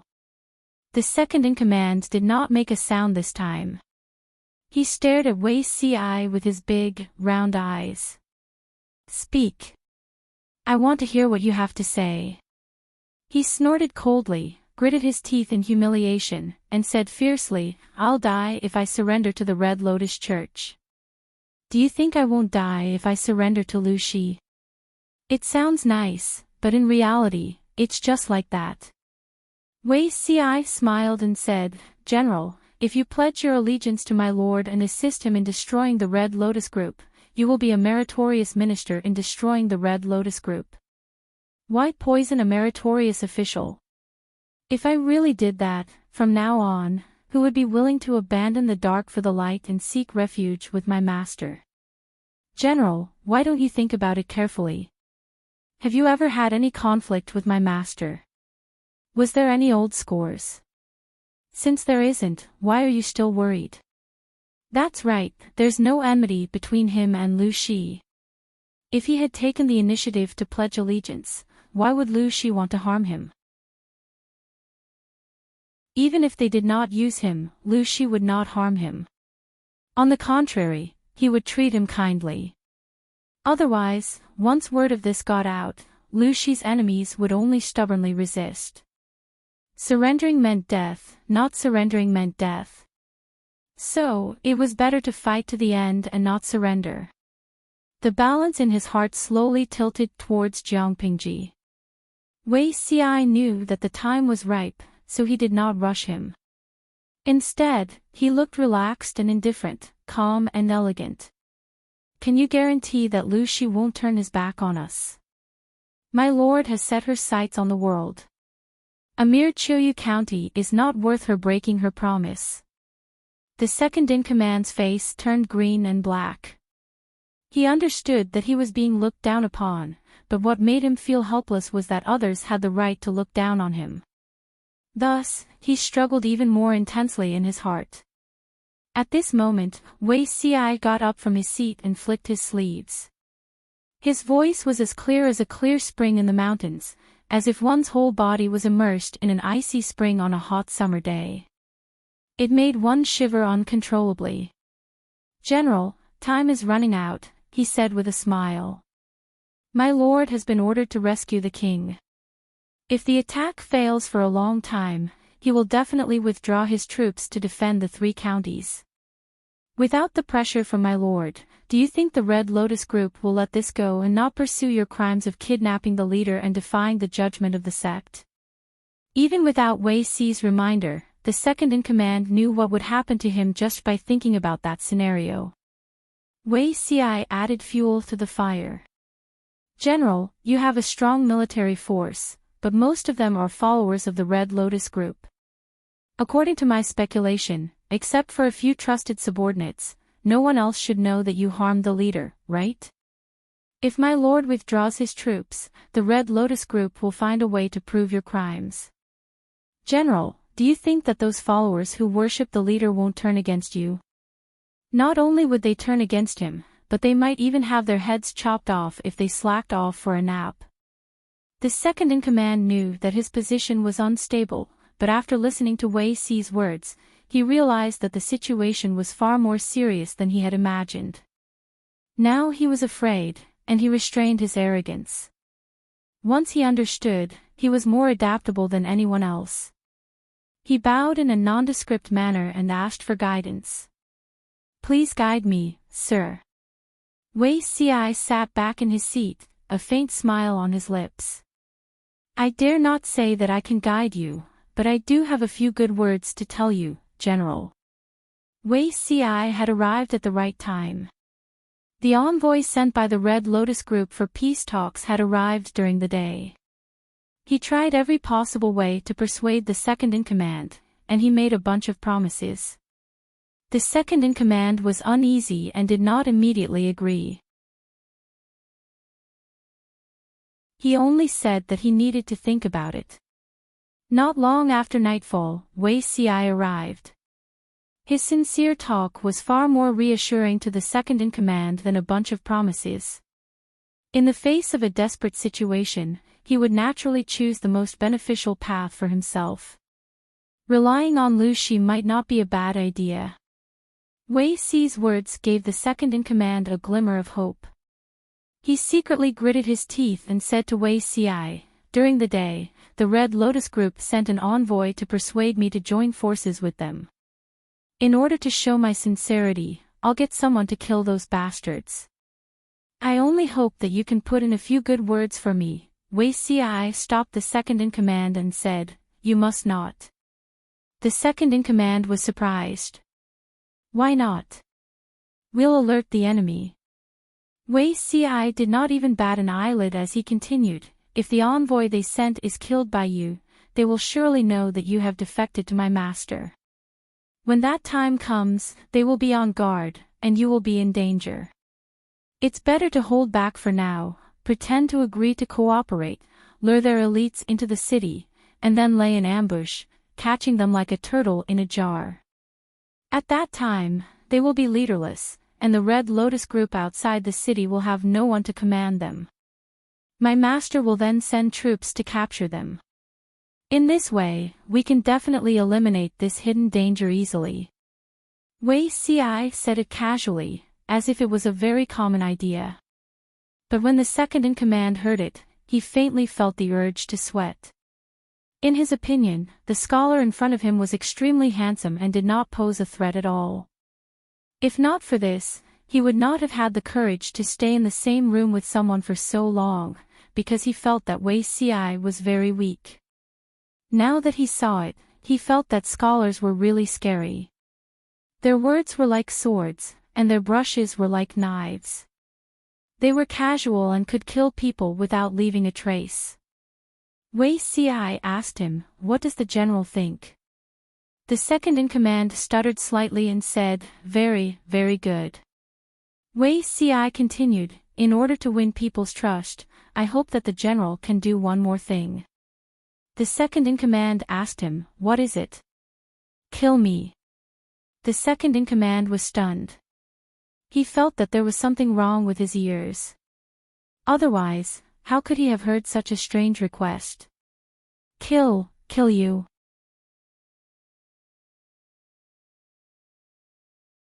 Chapter 656.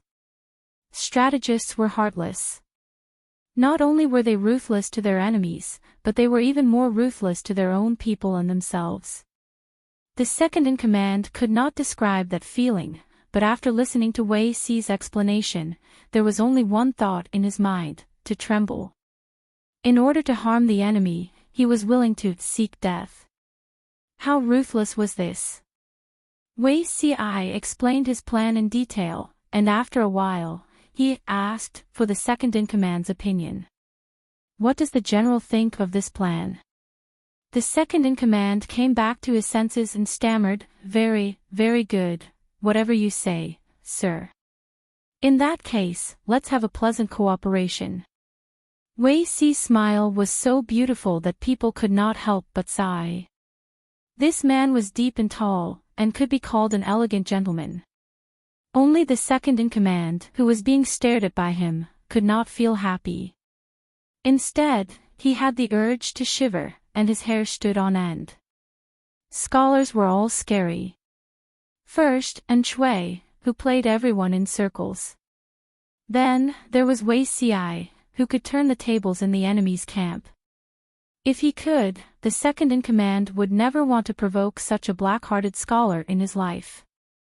Not long after the second-in-command entered the main hall, there was a clattering sound, followed by the sound of swords being unsheathed, and a short and abrupt scream. The guards outside thought that someone had attacked the second-in-command and hurried in. They were all shocked by the scene in front of them. They saw a young man in a dark green Confucian robe lying on the ground, hugging his stomach and curling up. His face could not be seen, and a pool of thick black blood spread from his body. The guards immediately understood who was killed, and their faces turned pale with fright. Envoys should not be killed in a battle between two armies. Now that Lu Shi's envoy had been killed in a rage by the second-in-command, the two sides would not rest until one side was dead. If they were defeated on the battlefield, perhaps Lu Shi would cruelly massacre the city and kill all the captives to vent his anger.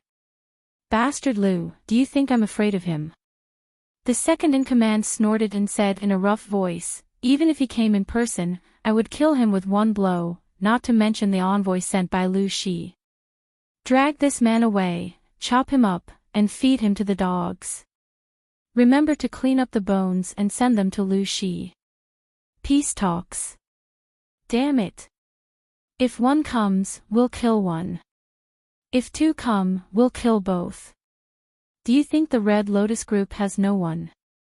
The deputy chief was so angry that no one dared to stop him. They could only obey the order and drag the corpse of the green-robed young man away. The strong smell of blood permeated the room, and the lights flickered, giving rise to a sense of fear. The second-in-command paced back and forth anxiously. His expression was gloomy. It was obvious that he was not as tough and imposing as he appeared to be after killing Wei Ci. Second leader. Since we've killed the envoy of that Lu thief, I'm afraid that Lu thief will receive the news that very night. If he challenges us tomorrow, let's fight then. Do you think I'm afraid of a brat who hasn't even grown hair yet? The second-in-command's temper exploded. After a while, he paced back and forth with a dispirited expression, as if he was going to break through the solid wood floor. After a while, the second-in-command took a deep breath and ordered his subordinates to invite the emissary sent by the Red Lotus group. After everyone retreated, the second-in-command hurriedly walked to the back hall. Wei Ci's clothes had already been changed. His linen clothes were brown, and the jade crown on his head had been replaced with a cloth scarf. Other than his outstanding looks and temperament, he seemed to be no different from an ordinary scholar. Sir. Sir. I've already done as you instructed. Will they take the bait? Wei Ci held a teacup and sipped at it. The taste of the tea was not very good, but he was not a picky person. Make it quick, Wei Ci said. It's best to lure their elites into the city tomorrow. If time passes, they will become suspicious. The second-in-command nodded obediently and said, Shall I send someone to escort you out of the city? Wei Ci waved his hand and refused. I'm a dead man and should not be exposed in front of others. Even the general's confidants may not be completely trusted. The best way to keep a secret is to have as few people who know about it as possible. I will temporarily disturb the general for a day or two. The second-in-command did not refuse. He was happy that Wei Ci was in his hands. At least he had a guarantee. If Lu Shi went back on his word, he would have nothing to fear with Wei Ci in his hands. However, the second-in-command thought about it and thought of another more dangerous problem. Sir, I followed your instructions and returned your human bones to District Magistrate Lu. Will you really not bear a grudge against me? It would be fine if he passed the message, but if he did not, Lu Shi would chop him up without a second thought. Then he would die an unjust death. Wei Ci smiled and said, Of course not. General, you should rest assured. In fact, Wei Ci's plan was an impromptu one. Before meeting the second-in-command, he had thought of many plans, but after seeing him in person, he overturned the previous plan and came up with a new one that was beneficial and harmless. Of course, this was also the most ruthless one. The second-in-command left confidently. Wei Ci slowly lowered his eyes. He put down the teacup in his hand, his eyes cold and fierce. Wei Ci already had the idea of uprooting the Red Lotus group. Why would he recruit people from the Red Lotus group into his own forces? He did not inform Jiang Pingji of this impromptu plan. In other words, the Lord was unaware of Wei Ci's death. Under such circumstances, if the second-in-command died, no one could say anything bad about her. At most, they could say that Wei Ci was black-hearted, ruthless, sinister, and treacherous.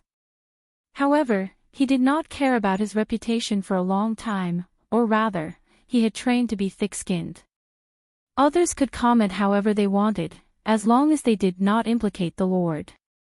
Yes, Wei Ci had no intention of letting the second-in-command of the Red Lotus group live. Not long after the second-in-command killed Wei Ci in anger, the messenger of the Red Lotus group received the news. After learning that Wei Ci had been killed, chopped into pieces of meat and fed to dogs, and that his incomplete human bones had been sent to Lu Shi overnight, the messenger was so happy that his teeth could not be seen. The second-in-command took the opportunity to express his worries. He had killed Lu Shi's trusted advisor. Wouldn't Lu Shi explode on the spot? The messenger of the Red Lotus group also took advantage of the situation, hoping that the two sides could shake hands and make peace, and use the danger of the city walls to resist Lu Shi. When the second-in-command heard this, he agreed readily. To be honest, in terms of acting, the second-in-command was quite clumsy. However, he had a full beard, and his expression was not easy to observe. In addition, the news that the Red Lotus group had received was too clear. Wei Ci had indeed been stabbed to death by the second-in-command. His face and body were badly mutilated, so they naturally did not suspect anything. The second-in-command had killed Wei Ci, which meant that he could no longer be recruited by Lu Shi. In the second half of the night, Jiang Pingji's tent was brightly lit. She frowned slightly, as if she had an ominous premonition. After waiting for a long time, she was about to rest for a while with her hand on her cheek when the sound of hurried footsteps came from outside the tent. "What's going on outside?" Yang Si lifted the curtain and walked in. His waist was wrapped in white linen, and his eyes were bloodshot. He was followed by two attendants. Jiang Pingji keenly smelled the scent of blood. Her heart skipped a beat, and she asked, "What's wrong?" Zixiao, he was killed.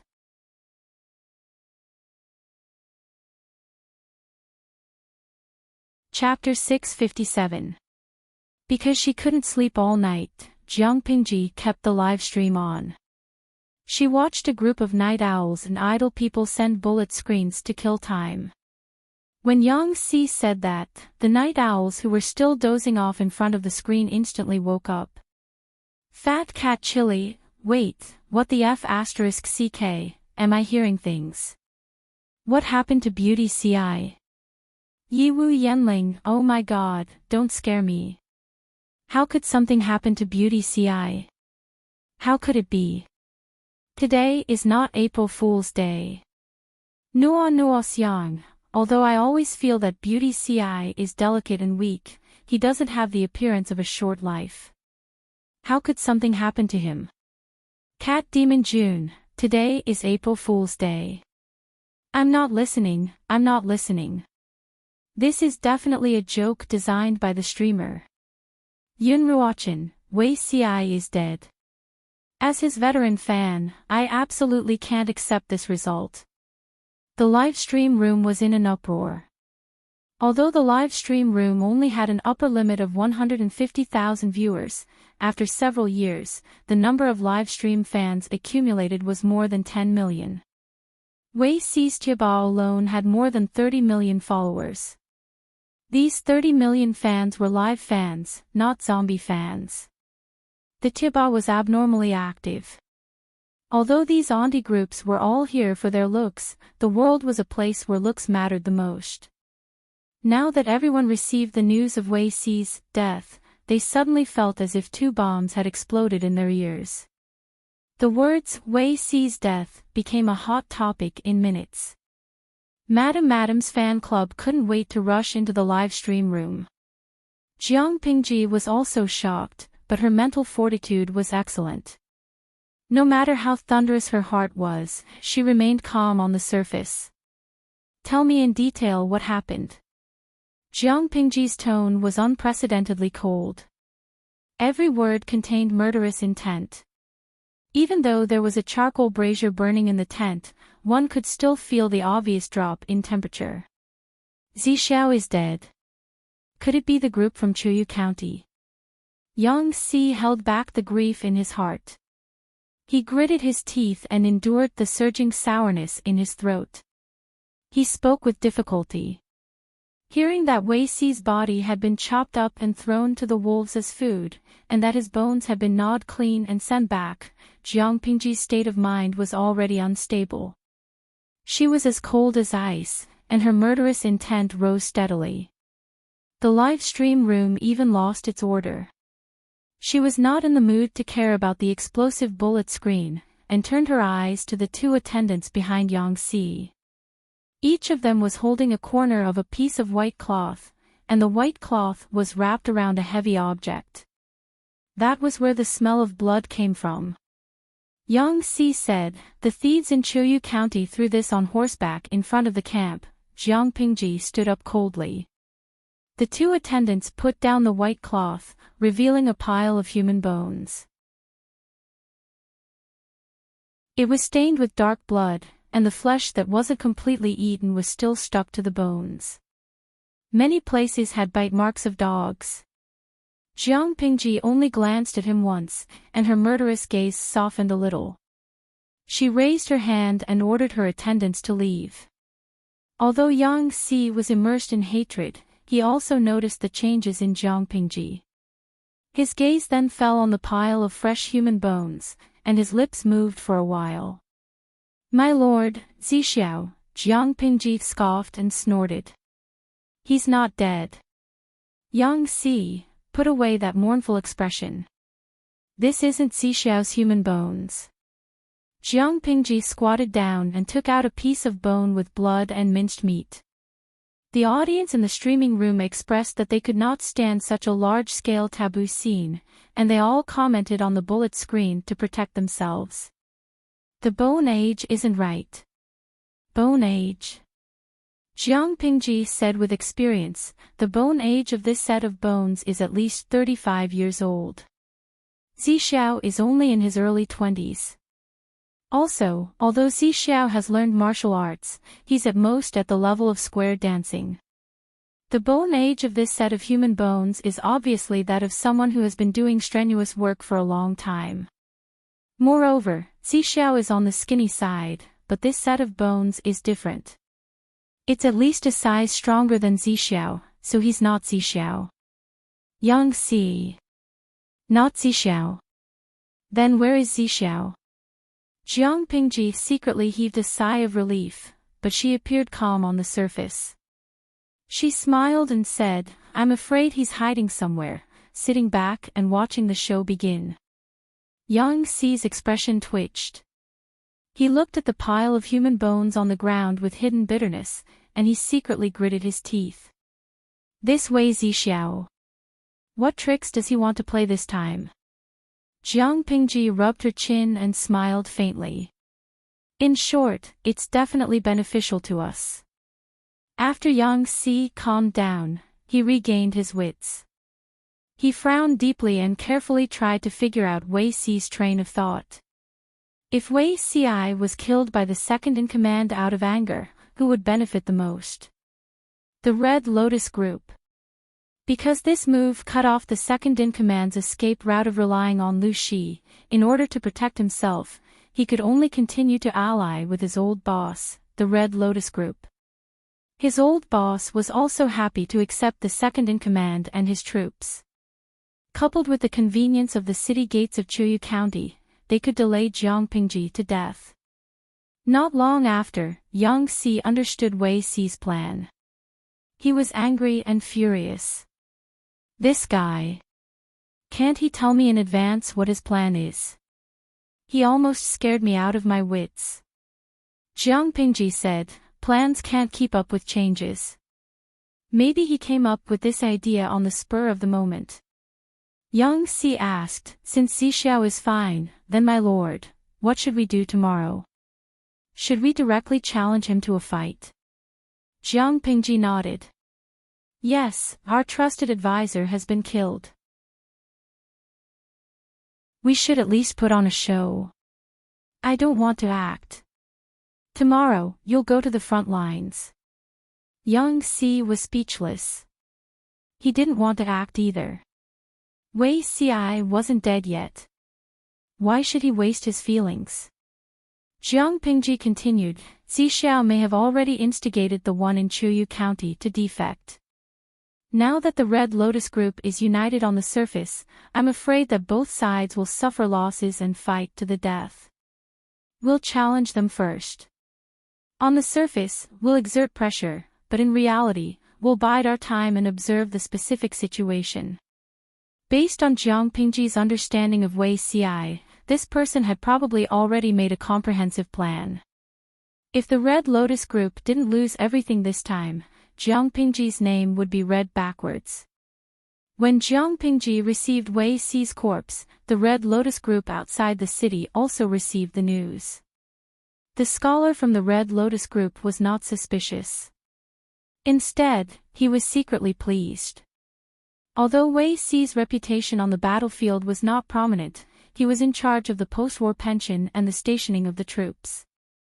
He had a high reputation among the people of Fengyi County. As Lu Shi's right-hand man, he had been hacked to death and fed to the dogs. His corpse had even been sent to Lu Shi. He would wake up laughing even in his dreams. Lu Shi had made him suffer a lot. Now that Wei Si was dead, he could be considered to have regained some of his dignity. The scholar was certain that it was impossible for the deputy chief to side with Lu Shi. Naturally, he did not suspect that there was a trick. The two sides agreed to meet the next day to resist Lu Shi together. Before dawn, Jiang Pingji had already sent someone to the foot of the city to challenge them. The generals and soldiers were ready for battle. Their murderous aura shook the sky, and the war drums thundered. Even though they were far away, the people on the city walls could feel the repressed and resentful murderous intent. For a moment, everyone was in a state of panic. The deputy chief's face was a mixture of green and white. Panic and fear surfaced on the surface. The more it was like this, the more relieved the scholar from the Red Lotus group was.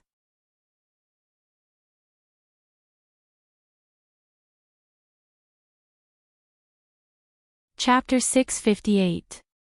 When the second-in-command invited the higher-ups of the Red Lotus group into the city to discuss the grand plan, the Red Lotus group agreed without even thinking about it. However, they were a little more cautious. They brought 2,000 troops into the city, while the other 30,000 troops remained outside the city. If anything went wrong, these 30,000 troops would rush into the city at the first instance. The second-in-command and the military advisor of the Red Lotus group did not get along very well. Both were fed up with each other, but the current situation was unique and they had no choice but to work together. The scholar had already secretly made up his mind. After they beat back Lu Shi, he would be the first to capture the second-in-command and interrogate him. Now, for the sake of the bigger picture, he could only endure for the time being. He would let this boorish fellow run wild for a few more days. The scholar was secretly calculating. How could he know that the second-in-command was also plotting against him? Although the scholar and the others had brought 2,000 men with them, these 2,000 men were no match for the 30,000 troops in the city. On the surface, the two of them feigned civility, but in reality, they each had their own plans. No matter how the military drums sounded outside, the second-in-command still guarded the city and refused to come out. The soldiers guarding the city even cursed him loudly outside. Inside the city, the second-in-command held a banquet. The dancers and singers sang and danced to liven things up. At the same time, a group of prostitutes served them from the side. The drumming outside the city was like thunder. Even from such a distance, one could still hear it if they listened carefully. After 3 rounds of wine, they began to talk about the main topic. The second-in-command had a bitter expression on his face. He secretly rubbed his hands and grabbed the scholar beside him to complain. Each didn't dare to say that he had kidnapped the hierarch in front of everyone, so he could only change the topic and make things difficult for himself. On account of the fact that they were from the same bloodline and were like brothers, he had to help him defeat Lu Shi outside the city. The scholar's smile was very stiff. He wanted to withdraw his hand, but the second-in-command held it tightly and could not do so. Don't be anxious.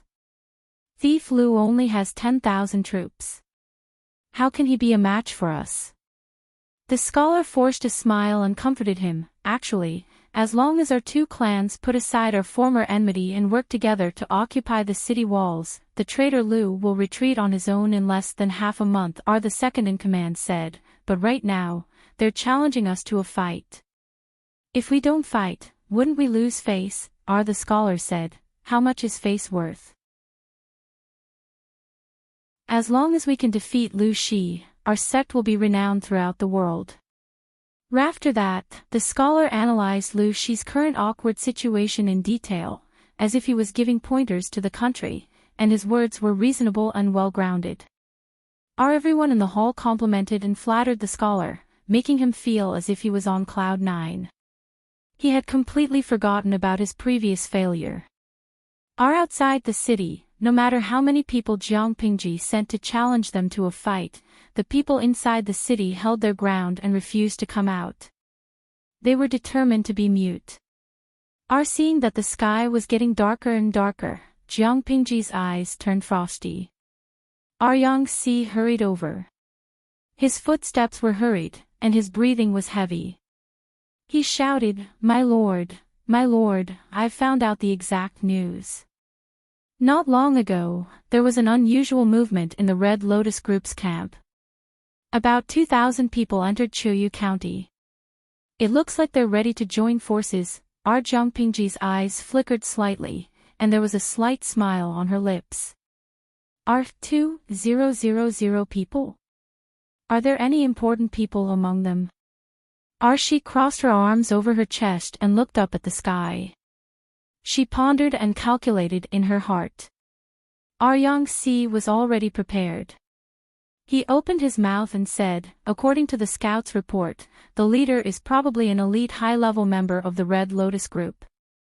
But it's too far away, so the details are not clear.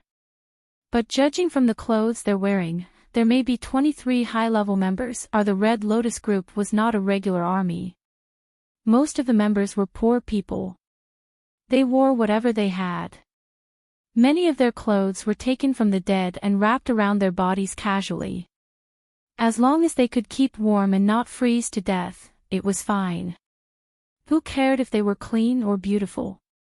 Therefore, in the Red Lotus Group, those who wore armor or bright clothes were basically people of status and prestige. The scouts couldn't get too close, but judging by their clothes, their identities were about 80% or 90%.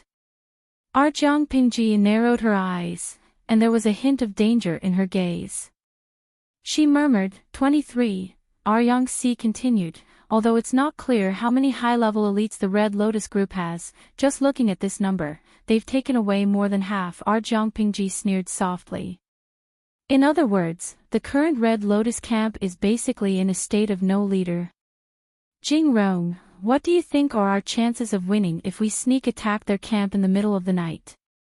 I think we can still fight them even if they have 30,000 troops. She had fewer troops on her side, but the overall conditions were much better. They had enough clothes to keep them warm, enough rations, and the military equipment was of high quality. The soldiers were also well trained. Their numbers were only 1/3 of the enemy's, but in the middle of the cold winter night, the advantage of numbers would be greatly reduced. They had launched a sneak attack in the middle of the night and caught the enemy off guard. Coupled with the crushing quality of the overall team, the Red Lotus Group was still in a state of no leader. She felt that they had a good chance of winning.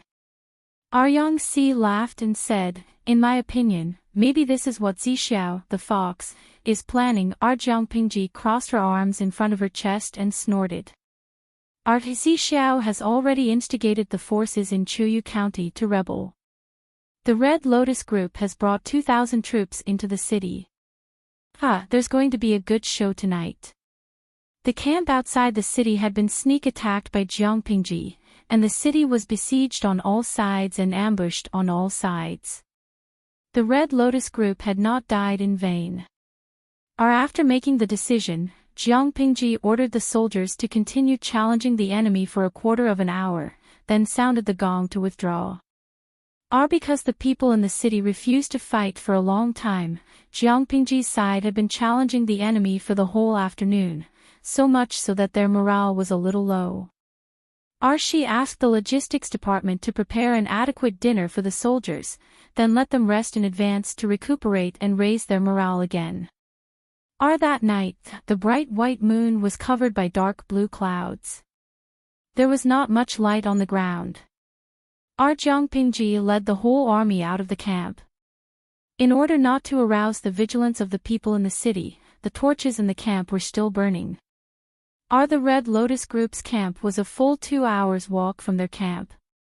Now that it was night time, the road was difficult to walk, so their pace was even slower. The soldiers guarding on the city wall still did not notice anything unusual. First of all, the torches in the camp were still burning.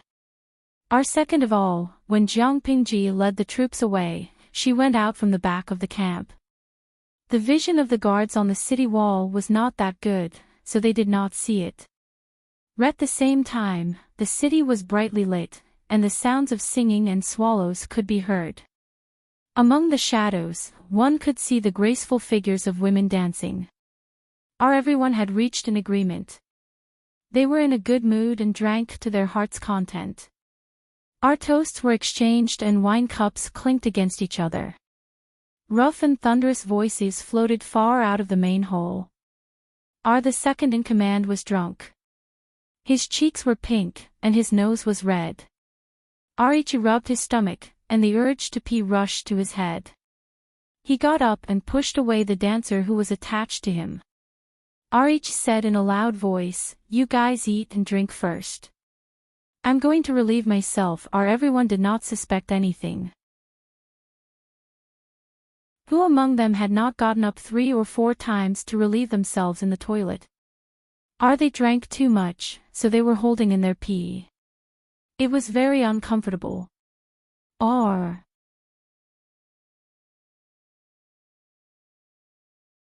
Chapter 659. He went to the toilet and secretly ordered his trusted subordinates to deploy troops. He asked them to quietly surround the main hall and avoid the 2,000 spies brought by the Red Lotus Group. Finally, he pretended that nothing had happened and returned to the main hall to continue drinking and having fun with the others. The people in the hall were still drinking. No one realized that countless arrows had been aimed at them and that there was a murderous intent everywhere. The second in command was still urging them to drink. The scholar of the Red Lotus Group had already drunk so much that he was sprawled on the table, his clothes disheveled. At the same time, a few dark shadows flipped into a remote house in the city. Sir, Wei Ci came out of the room with an indifferent expression. "I'm here, we came late." Sir must have been startled. These men dressed in black and brown were the guards who had followed Wei Ci into the city. After entering the city, Wei Ci let them do as they pleased. They hid in Qiuyu County and did not need to worry about his safety. They would find an opportunity to meet up in the future. What's the situation outside?" One of them said. "They spread the news that Sir was killed and threw a skeleton that had been gnawed on by a wolf dog in front of our camp. Our Lord sent people outside to challenge us all afternoon, but the Red Lotus Group stayed in the city and did not come out. At noon, 2,000 troops and horses entered the city and were well received." Wei Ci folded his hands in his sleeves and looked at the moon in the sky. He asked, "Do you know where those 2,000 people are temporarily staying?" One of them said, "The situation in the city is tense. We have investigated many times and have found out the specific location." Wei Ci smiled. The corners of his lips curled up slightly, revealing a faint smile. "You have done well. Now listen to my orders. Go and tell those people that the second in command of the Red Lotus Group is up to no good. He lured them into the city to surround and kill them. Tell them to quickly go and rescue them." The guards were puzzled, but they still nodded in agreement. Wei Ci added, "The terrain here is remote. I will be fine hiding here. Just do your own things." It was not safe for Wei Ci to hide with the second in command, so the second in command transferred him here. This place was secluded and quiet, with few people around. It was indeed a good place to hide and conceal his identity. The guards acknowledged the order and dispersed one after another. In the middle of the night was dark and windy, a murderous night. Pingji led all the troops. Their equipment was light and they rushed all the way to the Red Lotus Group's camp. The Red Lotus Group's campsite was very shabby. There were very few torches, and the campsite was in a mess.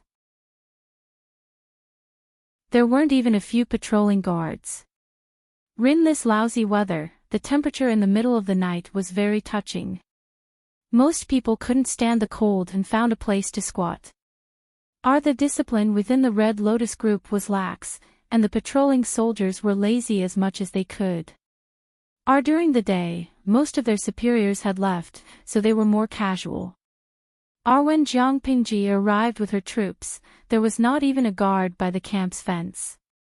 Yangxi was so cold that he was shivering. He said shakily, "Could it be a trap?" Pingji snorted and said contemptuously, "If the Red Lotus Group had brains, they wouldn't have been fooled by Zixiao and Enchui." Yangxi shut up. Ri's IQ wasn't low, but he would occasionally be tricked by the black-hearted Wei Ci, okay? As for Enchui, who was a three-faced spy, he didn't want to comment further. Pingji's mental brain was developed. She was sure that there were people in the camp, and it wasn't an ambush. Order the archers to prepare the fire arrows. Everyone held their breath. Hundreds of archers took out the oiled arrows and lit them. Then, they knocked the arrows and drew their bows, shooting them into the air. At the command, the sky was filled with arrows, leaving orange trails in the air. Then, they fell into the camp like rain. The soldiers in the camp were still in dreamland. The people on night watch outside yawned continuously. They hugged their weapons and leaned against the fence to sleep. When the second wave of fire arrows fell, the tents were already burning. Only then did someone notice the commotion. They shouted at the top of their lungs, "Enemy attack! Enemy attack!" They were too sleepy. Even though they shouted like that, not many people were woken up. They were in a flurry. When someone blew the horn to signal the enemy, the fire burned from one tent to another with the help of the night wind. Enemy attack! Wake up! Messy shouts and messy footsteps. The crackling sounds intertwined into a soul-stealing song. As the sound of hooves approached, the horses neighed and landed. The gate of the camp was violently broken open. The soldiers on both sides were about to step forward to resist when they saw a flash of silver light. Two clusters of blood bloomed enchantingly. No one would have thought that Lu Shi's army, which had been shouting all afternoon, would launch a surprise attack on the Red Lotus Group's camp outside the city in the middle of the night. Dian Yan's speed was not as fast as Pingji's. The horse he was riding on lowered its head and strode at a steady pace. Although the horse's speed was not fast, its breathing was very steady. It followed closely behind Pingji and rushed into the camp. On horseback, Dian Yan killed anyone he saw. The two axes in his hands were deadly. He was born with great strength. When the axes fell, he could split a person in half from the middle. Their crooked intestines spilled all over the ground. The battle cries were like a huge stone thrown into a calm lake. With a bang, huge ripples spread out. The fire burned bigger and bigger. It almost dyed the entire camp a bewitching orange-red color. Kill! Because it was in the middle of the night, most of the Red Lotus Group's soldiers were asleep. They were awakened by the noise and fire outside. Out of survival instinct, they rushed out of their tents. Their hands were empty. They had no weapons at all.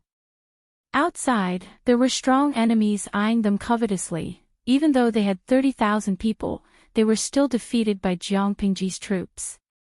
They only cared about escaping and did not resist. Inside the city, according to Wei Ci's request, the guard disguised himself as a member of the Red Lotus Group and, hurriedly, spread the news. At first, they did not believe it. But when they saw the fire spreading outside the city, and vaguely heard the battle cries and cries. Their expressions changed. Having achieved his goal, the guard slipped away amid the chaos and sat back to watch the show unfold. At that moment, someone in the hall got up in a daze and wanted to relieve himself. As soon as he pushed the door open, he saw that there was something unusual in the dark night. The orange-red light of the fire dyed half the sky red. It was like a burning cloud, or, what's that? He was in a daze. As soon as he took a step forward, his mind quivered and he suddenly remembered. Was it that the place where they had set up camp? He sobered up from his drunkenness. Cold sweat broke out on his back. That was not all. With the help of the candlelight outside, he vaguely saw some strange figures in the distance. A sense of crisis rose from the soles of his feet to his head. It made his scalp tingle and his whole body tremble. Retracted his foot, not knowing how to react for a moment. What should I do? What should I do? What should he do? He was so anxious that he was out of his wits. He hurriedly walked back and tried to wake someone up. Halfway through his shout, he noticed a pair of malicious eyes staring at him from above, like a soul-reaping messenger. The second in charge snorted contemptuously, got up, and strode away. As soon as he stepped out, the door was immediately pulled shut. Kill them. The second in charge's voice was muffled. After a while, countless arrows pierced through the paper window and shot indiscriminately into the room. The arrowheads were still on fire. The arrows pierced into the wine, and the fire spread instantly. Help, help. The fire swept through the room, and the screams in the room gradually became weaker and shorter. The second in charge sneered, put his hands behind his back, and strode away. However, he had not gone far when he heard hurried footsteps coming from outside, accompanied by shouts of killing. They were getting closer and closer. Ree's face paled. Dozens of people rushed through the heavy vermilion door. It was actually the 2,000 men brought by the Red Lotus group.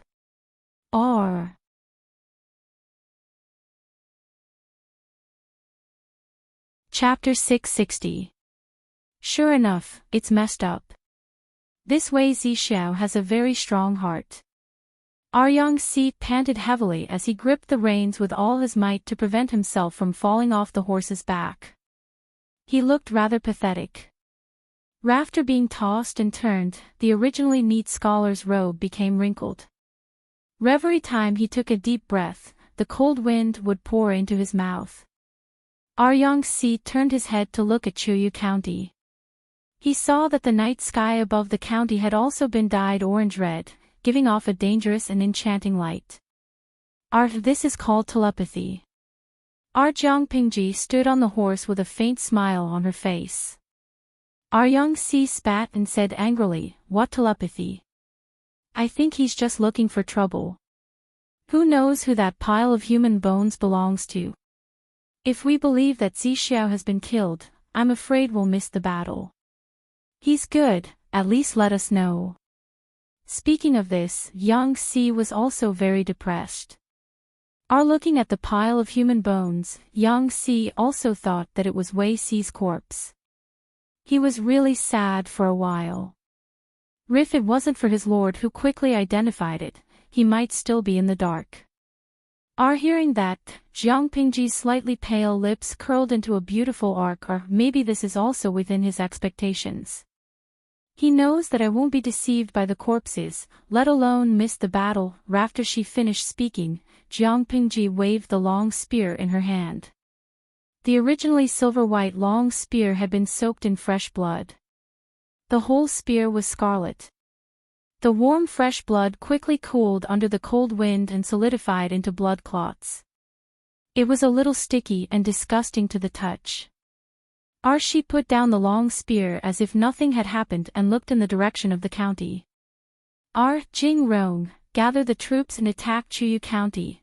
I'll kill you while you're down. Yang Si said, as you wish. Today, Chuyu County was already in a mess. Flames were spreading under the push of the wind. Shadows of people were moving about, and battle cries were shaking the sky. The guards on the city walls were also implicated. At this moment, a few black shadows approached the city gates and opened the bolts. They pushed together and heard a creaking sound. The tall city gate opened, reducing the trouble for Jiang Pingji and the others. Your subordinates welcome the Lord. The group of people who opened the door were the guards who accompanied Wei Xi into the city. According to Wei Xi's orders, they instigated the Red Lotus Group's alliance to break up. Taking advantage of the chaos, they secretly opened the city for Jiang Pingji's army.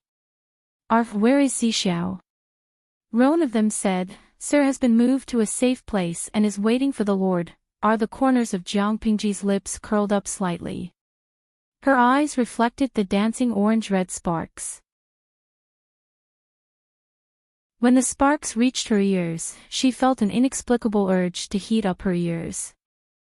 Quoting the words of the viewers in the live stream room, the streamer's smile was a little weak. Well done, generals and soldiers, follow me to kill the enemy. Holding a spear and slapping the horse, they rode ahead. They fought fiercely all night until dawn.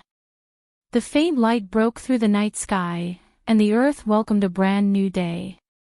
The fire burned all night, and now only a few flames were still stubbornly holding on. After the flames licked the ground was scorched black. Gray-white smoke was still rising from the broken walls and ruins. As far as the eye could see, it was a scene of desolation. Jiang Pingji patted the black smoke on Little White's body and muttered, Little White is about to be blackened by the smoke. As she spoke, she handed the reins in her hand to a soldier beside her and asked him to take Little White away to wipe it down. Yang Si had not slept all night. His eyes had already turned blue, and his eye bags were quite heavy. His fair cheeks were stained by the black smoke, and he looked dirty. Xixiao stayed here last night. This person really knows how to enjoy himself. He followed Jiang Pingji around, and he exercised a lot. He rode the horse frequently, and the skin on the inside of his thighs was rubbed with blisters several times. That was not all.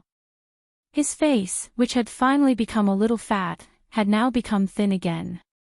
Stubble covered his chin, and he looked a little down and out. What about Wei Xi? This fellow was really good. He knew how to enjoy himself. This place was remote and quiet. It was not affected by the tangled battle last night at all. The thought of how he was in a sorry state last night, and how Wei Xi could still sleep soundly, Yang Si suddenly felt unbalanced. As he spoke, the tightly shut door opened, and a tall scholar in blue walked out. Wasn't it Wei Xi? My lord. Jing Rong. Wei Xi did not sleep all night. He paced near the door at dawn, and his feet seemed to be grinding a hole in the ground. In a trance, he heard a familiar voice. His whole body quivered, and he hurriedly opened the door. It was indeed Jiang Pingji and Yang Si. Wei Xi went forward to greet him. Yang Si put his hands in his wide sleeves, turned his head, and ignored him. It was Jiang Pingji who reacted. She stepped forward to greet him. Her eyes turned, and she looked Wei Xi up and down. Jiang Pingji did not say anything, which made Wei Xi nervous for no reason. My lord. Are you all right?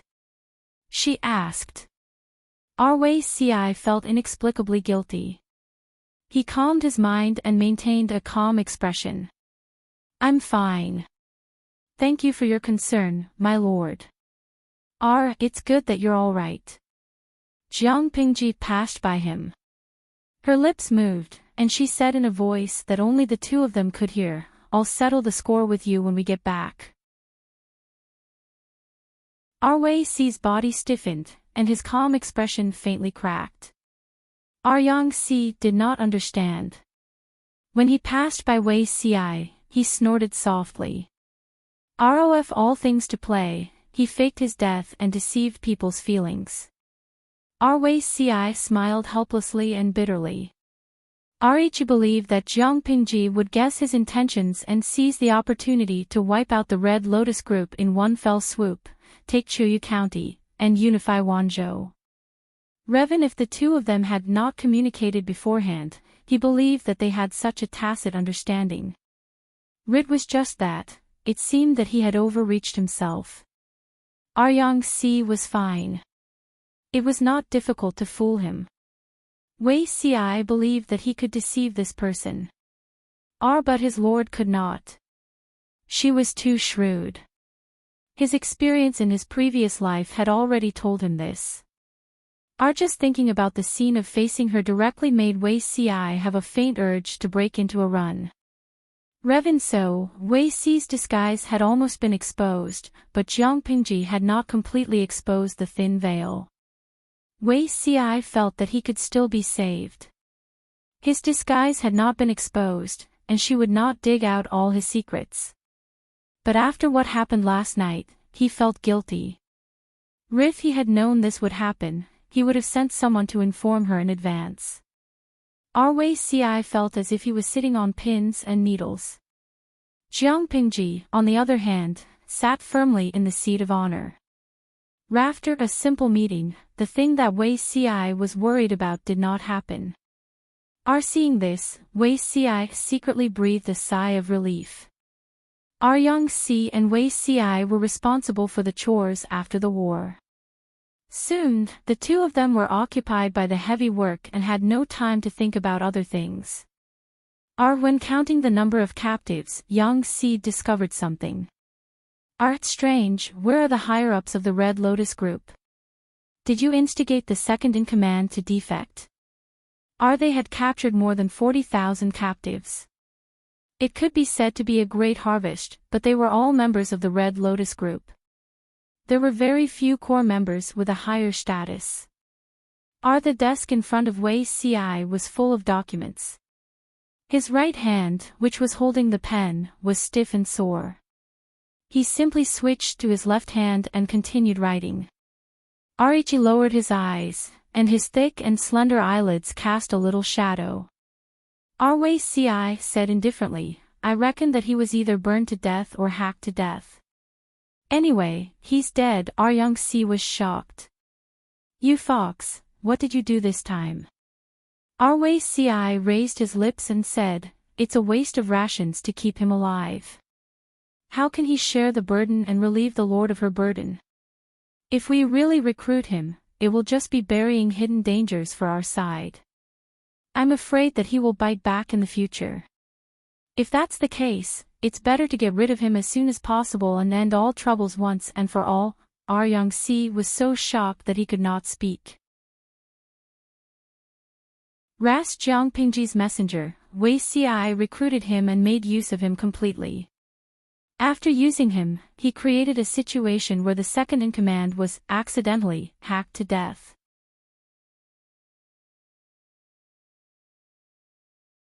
Chapter 661. When it came to scheming, Wei Ci was no match for Yang. After all, their styles were different. They both had hearts. The difference was that one was dirtier than the other. Yang was exasperated. All the crows in the world were black. Wei Ci, the damned fox, was laughing at others for being black. Where was his shame?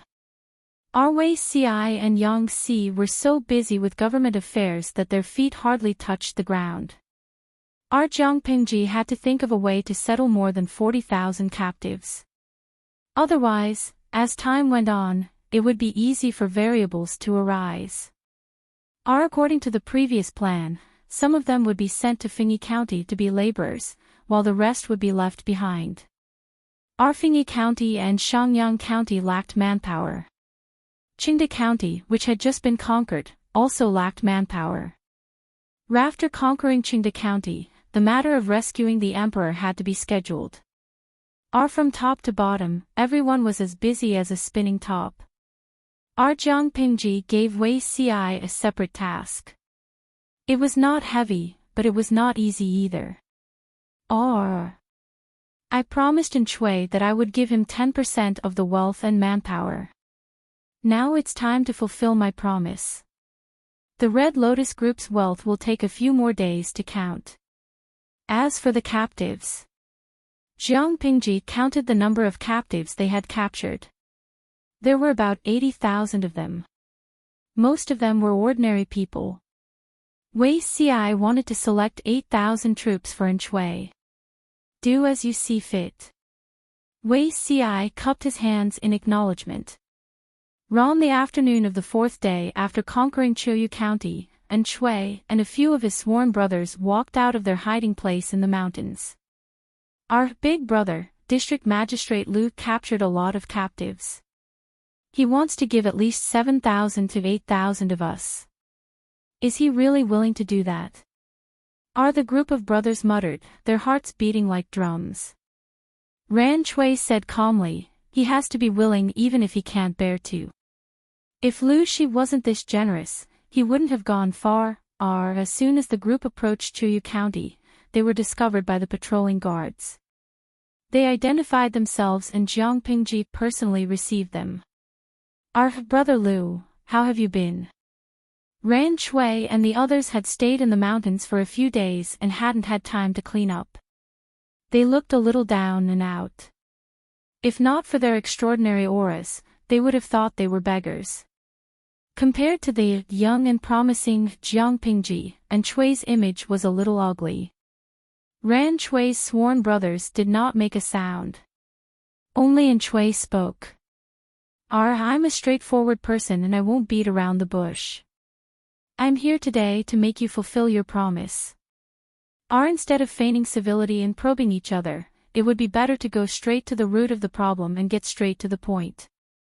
Jiang Pingji was not annoyed. Instead, she said, Brethren, you came at the right time. I was just about to send someone to look for you.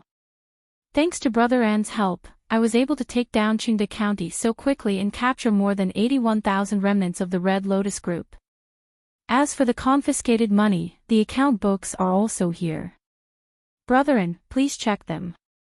According to our original agreement, I definitely won't mistreat Brethren for 10 men and money. She knew very well that Shui alone had contributed 30% to her taking down Qingde County so quickly. Even if Shui didn't come to her door to collect the debt, Jiang Pingji would send someone to receive him. Ran Shui held the thick stack of account books in his hands and was secretly speechless. This was probably the most extravagant account book he had ever seen. The account books were not pieced together from bamboo slips. Instead, they were sewn together from bamboo paper of the same size. Bamboo paper was expensive in Dongqing. It would be even more expensive if it was resold in Nanxing. Each flipped through a few pages. The records were extremely clear. Every account was clearly recorded. Jiang Pingji's attitude was so unperturbed that it made Shui and his men seem a little petty.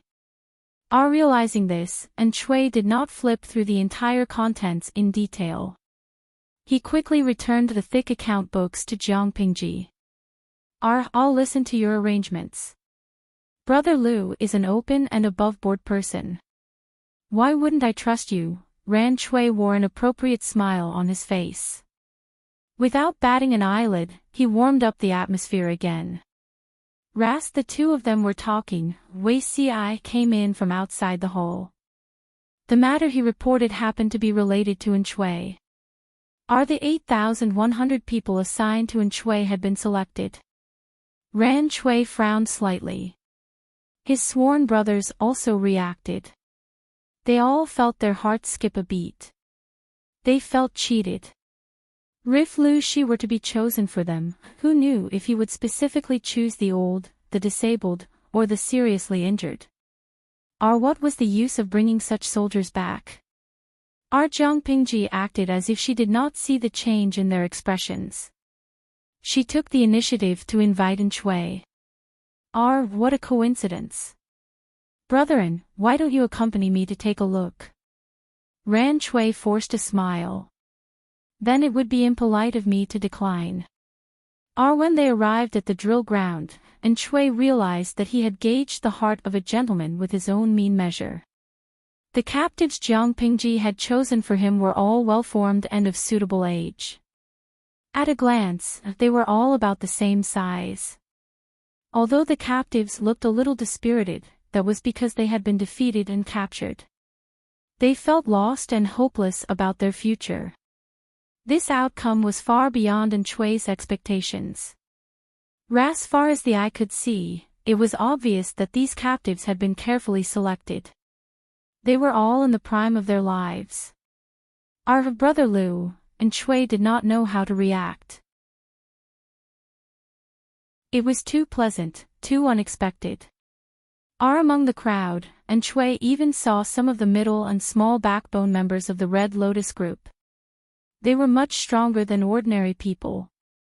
If these people were trained well, they would definitely be able to create an army with decent combat power. Jiang Pingji stopped him from speaking. As long as brother is satisfied. There's no need to say anything else, lest we become estranged and hurt our brotherhood.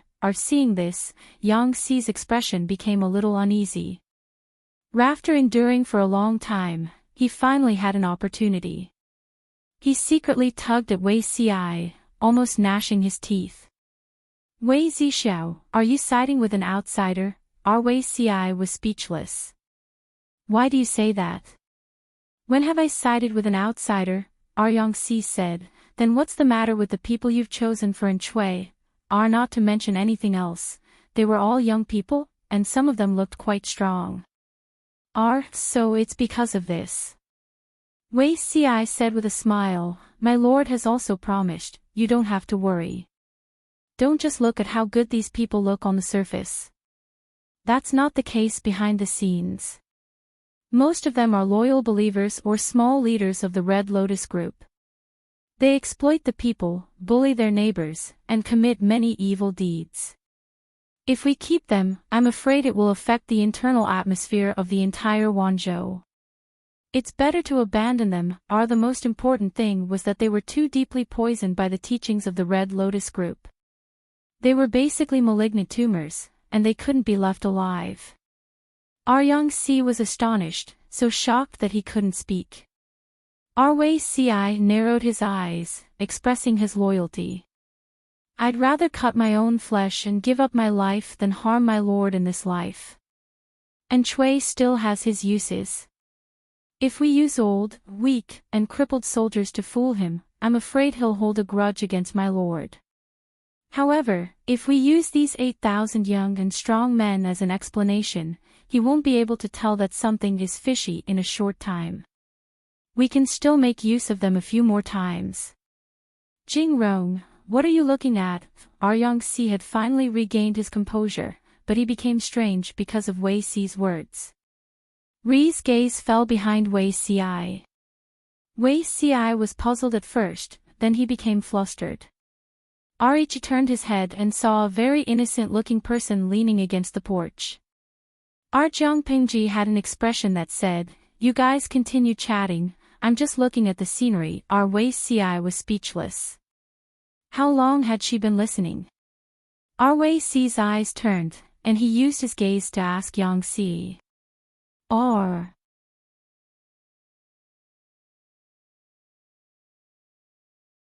Chapter 662. Wei Xiai received the hint from Yang Xi. He carefully recalled what he had just said, and the color of blood gradually faded from his cheeks.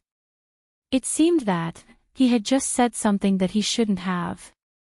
He tried to open his mouth to change the topic, but his lips moved for a while. He couldn't even say a word. It was as if a pair of invisible hands were pinching his throat, forcing him to swallow his next words. An indescribable feeling spread from his toes and rushed straight to his brain. Jiang Pingji crossed her arms in front of her chest and leaned against the pillar. Her gaze fell on Wei Xiai with a bit of fierce scrutiny. Yang Si keenly sensed the change in the atmosphere and swallowed nervously. He felt that the atmosphere between the two of them was a little strange. Logically speaking, Wei Si's expression of loyalty was accidentally heard by the Lord. As the Lord, shouldn't she be happy? Similarly, Wei Si's expression of loyalty was heard by the person involved. Even if he wasn't shy, he couldn't be afraid, right? In the end, Yang Si felt that he seemed to have smelled something unusual. Jiang Pingji retracted her gaze and said to Wei Si, I happened to pass by. You guys continue talking. With that, she simply turned around. At that moment, Wei Si realized that Jiang Pingji was wearing straw sandals instead of wooden clogs. No wonder she walked like she was floating and didn't make any sound. It wasn't until Jiang Pingji's figure disappeared from his field of vision that Wei Si slumped his shoulders in a deflated manner. His eyebrows were slightly furrowed. He said to Yang Si weakly, "Lend me a hand." Yang Si wanted Wei Si to fall, but he held back in the end. What's wrong with you and the Lord? Yang Si was conflicted for a while. His eyebrows knitted together. I think you and the Lord are a little strange. To say it was strange was a euphemistic way of saying it. To put it bluntly, did the two of them have an affair in private? There was a cat scratching his heart, making it itch. Wei Si rubbed his eyebrows with a headache and glanced at him. What's strange? Yang Si pinched his chin and glanced at Wei Si from time to time. Could it be that my previous guess was correct? Do you really have some unspeakable dirty thoughts about your Lord? Or does the Lord have the same kind of feelings for you? Although men are popular nowadays and people don't have much resistance to this kind of thing, you're 6 years apart and you're both monarchs and ministers. This matter is not easy to deal with. As he spoke, Yang Si rubbed his hands. Wei Si was already fuming with anger, yet Yang Si was still coming up with lousy ideas.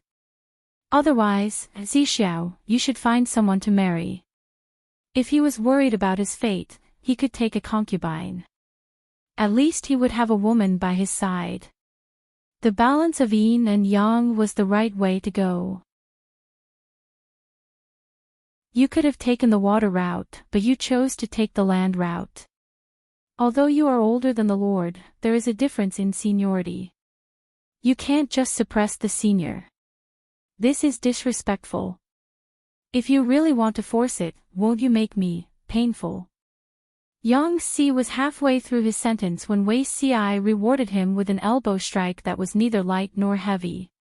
Yang Si was caught off guard and his expression was twisted. Shameless sneak attack. Wei Si chuckled and raised his brows. Take a stroll in the martial arts arena. What water or land routes? This guy really didn't know how to restrain himself when he started talking dirty. He knew even more than that wastrel Fengzhen. Although Yang Si was still alone in his 20s, his private life was quite rich. Yang Si sucked in a breath of cold air and grimaced. Fine, I'll leave then. I tried to advise you out of goodwill, but not only do you not know how to be grateful, you even made a false accusation. He had to teach Wei Si a lesson today. When they arrived at the martial arts arena, Yang Si took out his sword, rolled up his sleeves, and pulled out his sword to face Wei Si. Wei Si returned the favor. Not long after, Jiang Pingji received news that the two strategists were fighting at the martial arts arena. Not only was Jiang Pingji dumbfounded, but the audience in the streaming room was also confused. Xiang Chengwei, did I hear it wrong? Why did Yang Si and Wei Si fight? Aren't they literati? Mala flavor rabbit leg, #pick nose. Who told you that literati can't fight? Do you think that the literati of this era are the same as the literati of China after the Song dynasty? They can't carry anything on their shoulders or lift anything with their hands. They have learned the 6 arts of a gentleman. Horse riding, archery, and swordsmanship are also compulsory courses. Sauce-flavored chicken feet. I think you have some misunderstanding about literati. The literati of ancient times were basically proficient in both the pen and the sword. For example, my idol, Li Bai, was a genuine swordsmanship expert and the most respected in the martial arts world. Think about it, how chaotic the ancient society was. How could they not know how to fight when they could sneer and roam around outside? Otherwise, they would have been crushed to death long ago. Therefore, it's normal that Beauty Ci and the others know how to fight. Country bumpkin, I'm shivering. The person above, please don't mention it. When Li Bai is mentioned, I think of the fear of being dominated by Li Bai's green lotus sword. When we were pioneering, there were always 3 parallel swords. One explosion destroyed one group. Li Bai, the god, fought 25 of them without panting. Sanzatsi Pingjian, no, you've all gone off topic, haven't you? Beauty Ci and Yang Si are fighting. Will they be alright? At this moment, the audience in the streaming room remembered the main point of the matter. They summoned Jiang Pingji to resolve the conflict between the two so that nothing bad would happen. Jiang Pingji had an indolent expression and rested her chin on her hand lazily. 2 rookies pecking at each other. What can happen? The 150,000 viewers were speechless. My lord, it hurts. Rookies, no, Wei Ci and Yang Si had exchanged dozens of blows. Yang Si barely won by half a move. He liked to eat but did not like to exercise. Naturally, his swordsmanship was rusty.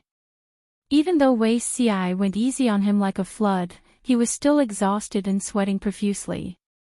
After a round of fighting, he was panting like a dog. On the other hand, Wei Ci's face was not red and his heart was not beating. No, who was the sickly one? Zi Xiao, be honest. What's going on between you and the Lord? Wei Ci put his sword back into its scabbard and said casually, what's going on between me and her? You're just being stubborn. Do you really think that my eyes are just for show? You're not the only smart person in this world. Everyone else's eyes are bright. Yang Si panted and suddenly recalled the conversation he had with Jiang Pingji that day. He said earnestly, it's best if there's nothing.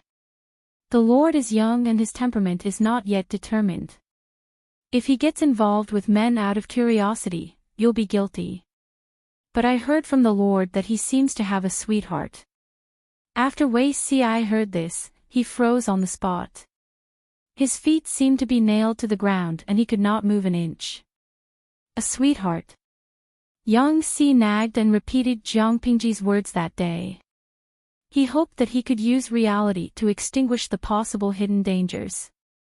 Whether it was from the Lord's or Wei Ci's point of view, it would be very dangerous if the two of them developed a relationship other than that of a ruler and a minister. Firstly, Wei Ci was 6 years older. People would only say that the Lord was young and ignorant. Wei Ci fawned on her and shamelessly seduced a young man. He was degenerate. The two of them could have been a ruler and a minister for a lifetime and become a legend. Why did they have to bear eternal infamy? Secondly, the Lord already had a girl he liked. If Wei Ci could not stop now, he would not even be able to be a ruler and a minister in the future.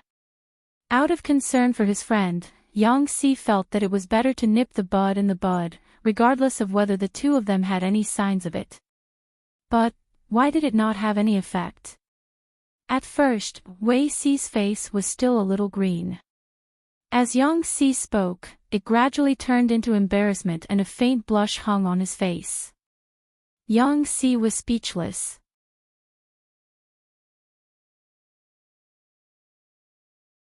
Chapter 663.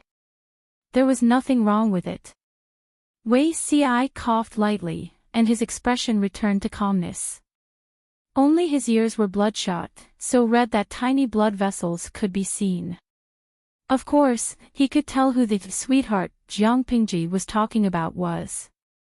Facing the ignorant Yang Si, he felt an inexplicable sense of shame.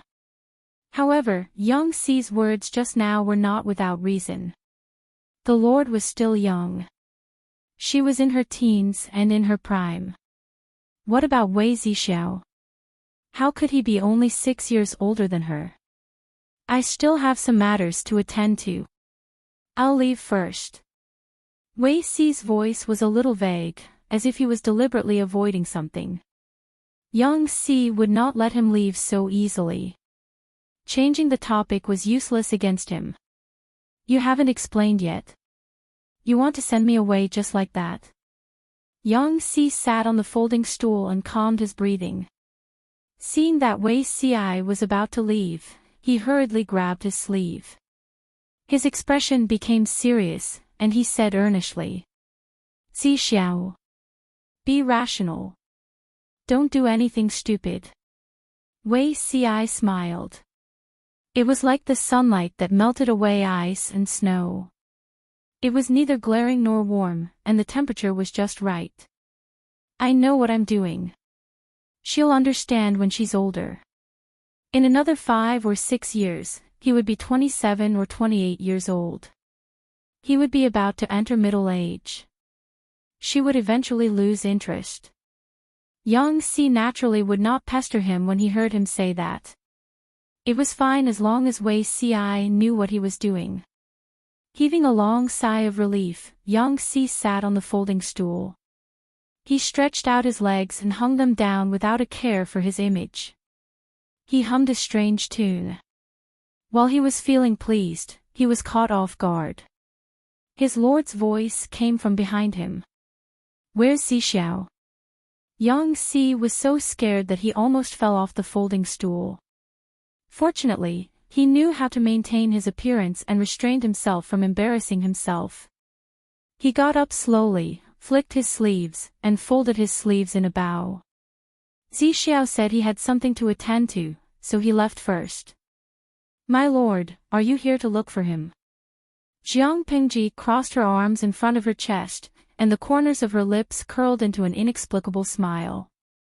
No, I'm here to look for you. Yang Si was speechless. Wait, the atmosphere felt a little off. Inexplicably, Yang Si had an illusion that Jiang Pingji was here to settle scores with him. No, maybe, it was not an illusion. Jiang Pingji didn't say anything. She just stared at Yang Si with a faint smile, making the latter's hair stand on end. After a while, she said, Jing Rong, do you still remember the sweetheart I mentioned before? Yang Si, wait, please don't tell him that the so-called sweetheart that the Lord mentioned is Wei Si, right? His face darkened. He carefully recalled the image of the person Jiang Pingji had described. The more he thought about it, the more hopeless he felt. Master. You and Zixiao. Yang Si paused for a moment, not knowing how to persuade him. He was also a person who had been in the prime of his youth, so he knew the temperament of young people. They loved to be stubborn with others. The more the outside world tried to stop them, the more it stimulated their competitiveness. To the Lord, perhaps she liked Wei Si because she was attracted to his looks. She only felt that he was good-looking. At most, it was 80% curiosity and 20% fondness.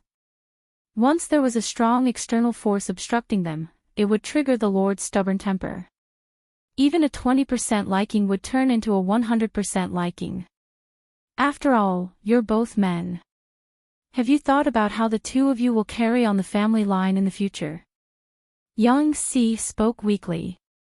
He and Wei Si were best friends, so he could persuade him not to worry too much. However, he could not do so when it came to Jiang Pingji. Jiang Pingji said, Why can't I? Zixiao is not a sentimental person. I don't say that he will be faithful to one person until the end, but if you have the idea of letting other women carry on the family line for him, I'm afraid that all your efforts will be in vain. You'll have schemed for nothing. Yang Si obviously misunderstood. He said vaguely and embarrassedly. What's more? My lord still has many years to live. Why delay yourself and Zixiao? You're still young. He's 6 years older than you. His lord, who was 27 or 28 years old, could still be considered young and promising. However, Wei Xi would be in his early 30s at that time. They were really not suitable for each other. Yang Si only felt that he had tried his best to persuade her. He had said everything that needed to be said, but the person in front of him did not care at all. She said, "Of course, I won't let other women touch him. I have a serious obsession with cleanliness." Yang Si did not know what obsession with cleanliness was, but he could understand some of it based on the context. He could not help but have a headache. He finally understood. It must be that his lord lacked physiological knowledge. She did not know that men could not have children. Perhaps his lord thought that two men could also have children. Zixiao is a man. My lord is also a man. He felt that it was a little ridiculous that he was explaining this to a young man who was almost 18 years old. Jiang Pingji was amused. And then Yang Si said, "Men can't have children." Jiang Pingji said, "I know." So Yang Si was almost choked to death by her words. He could not breathe. She knew that men could not have children, but she did not allow Wei Xi to have children with other women. Was Wei Xi going to die without descendants? He simply gave up and said, "You and Zixiao are both men. It's impossible for you to have children." Jiang Pingji lowered her eyes and snorted. She said, "Wrong." Yang Si was stunned. What was wrong? It's true that Zixiao is a man, but everything else is wrong. Even though Yang Si's IQ was above that of ordinary people, he felt that his brain was not enough to process it at that moment. He could not react at all. He had just said, "My lord and Zixiao are both men. It's impossible for them to have children." But his lord had said, "It's true that Zixiao is a man. Everything else is wrong." In other words, "My lord is a man" was wrong. "It's impossible for them to have children" was also wrong. He was terrified to think about it carefully. Yang Si's expression changed again and again. His mind was in a mess. It was as if someone had thrown hundreds of hornets' nests at him. The bees were buzzing non-stop. My lord," Yang Si was so scared that he could not even speak properly. Jiang Pingji blinked and said, "I still have something to do. I'll leave first." After she finished speaking, she left Yang Si, who was stunned by the bombardment, and waved her sleeves without taking away a single cloud. The audience in the live stream watched the whole process. They were basically divided into two factions. One was worried that the streamer's gender would be exposed, while the other was worried that Yang Si would be scared silly. Huang Xiaotian, a man of few words, "This is bad. If Yang Si knows the streamer's gender, will he run away?" When Wenkuoren Han Wenqing, not considering the power of the streamer's father, the streamer herself can be considered the lord of a prefecture. She has tens of thousands of soldiers in her hands. Yang Si is a scholar. How can he run? Run away with his head. The streamer is black-hearted and ruthless. Wei Xi is ruthless and ruthless. If the two of them work together, they won't be able to escape even if they grow wings. Zhou Zikai, a man of eloquence, "I don't understand. Why did the streamer reveal her gender at this time?" Yi Buxiu, a man of integrity, "I can understand. The streamer has now recovered all of Wanzhou. Although she can't crush all the heroes, she can't be taken lightly either. It's wise to reveal her true identity at this time. Before she is officially exposed, she can let the people around her be prepared." Obviously, through the previous test, Yang Si could accept the setting that Jiang Pingji was a woman. As long as he could stabilize the few scholars under him, the rest would be easy to handle.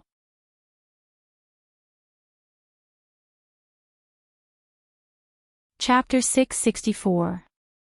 Some were worried, and naturally, some felt sorry for him. Wang Jieshi, I feel sorry for Yang Si. He's probably scared out of his wits. Even the onlookers were fooled by the streamer, let alone him. Clever and skillful Yu Wenzhou, actually, I'm thinking.